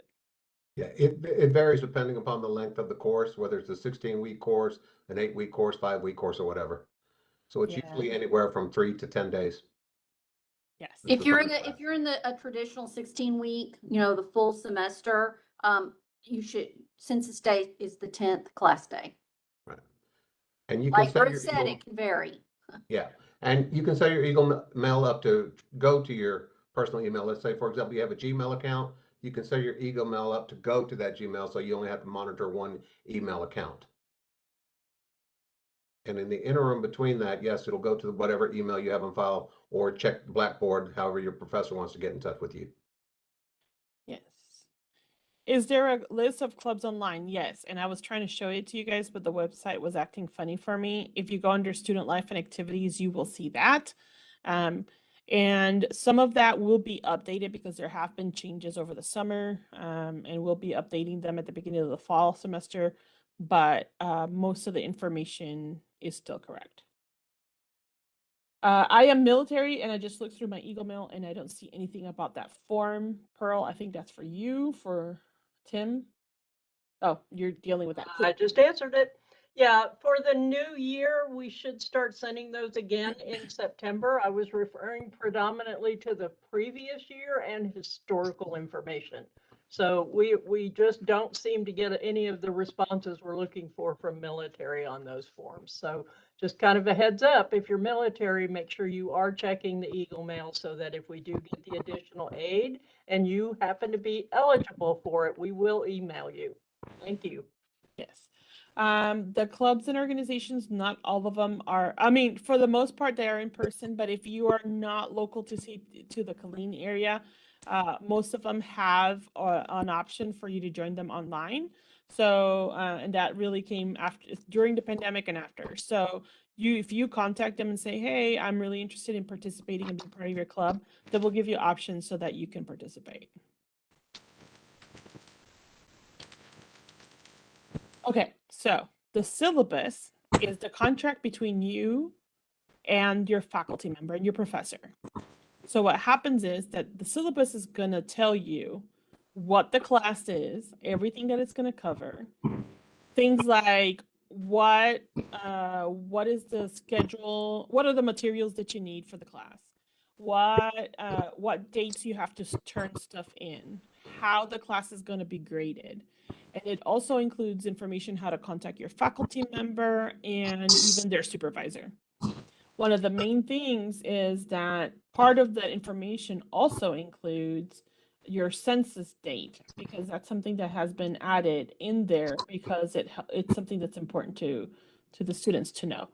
So in there, it'll tell you what the census date is. And usually it could be, most of the classes have it on Blackboard, but there are some classes that you will only receive that if you are in person. They might give you like a piece of paper or something like that. The census date, it's an internal date really to CTC, to the people that work in CTC. It's a way of, that's the day that we verify when, like the course list, like this is how many students we have in class, and it has to do with funding. But it also, in this case, has to do with when you will get your email. So that's when we certify that the class, these are the students that are actually in the class. And because of that, that's when you will get, after that date, that is when you will get access to your Eagle Mail that first semester that you are taking classes with us. Once you have it once, it doesn't go, then you just keep having it, but it's just getting access to it that first semester. I don't know if that, Typically, your census data is 10 to 12 days if you're in a 16-week course. If you're in an 8-week course, it may only be 3 to 5 days. And then if you're in a shorter course, it may only be 2 days. So it truly does depend on the course itself. Mm-hmm. Yep.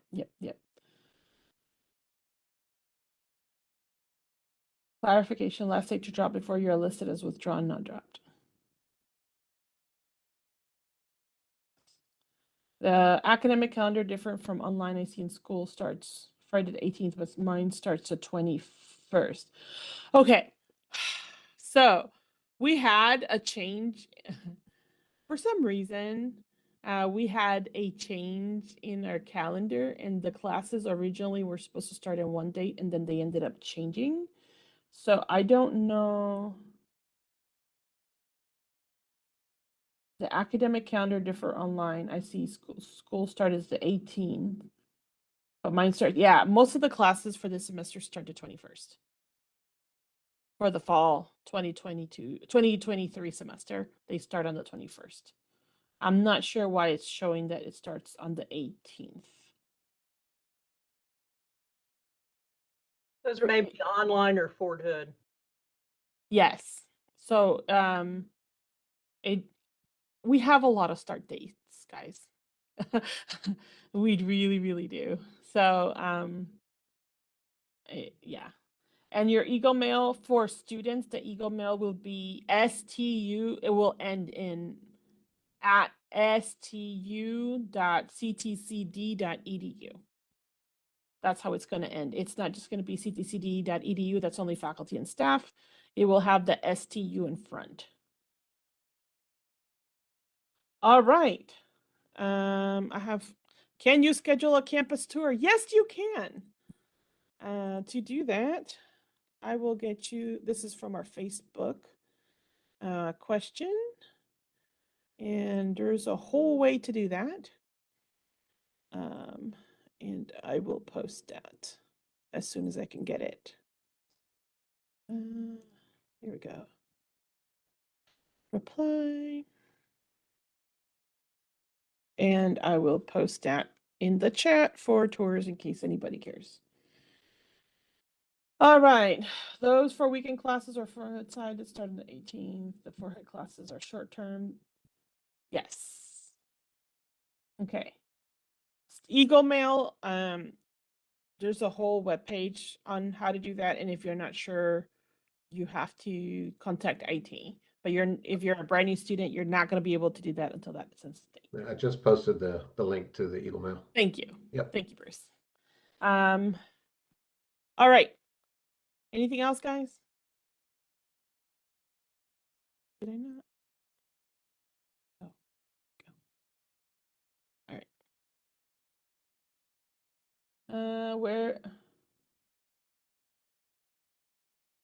her office, Charlotte Wesley, is 220, building 220 in the academic studio. All right. Anything else? Anything else?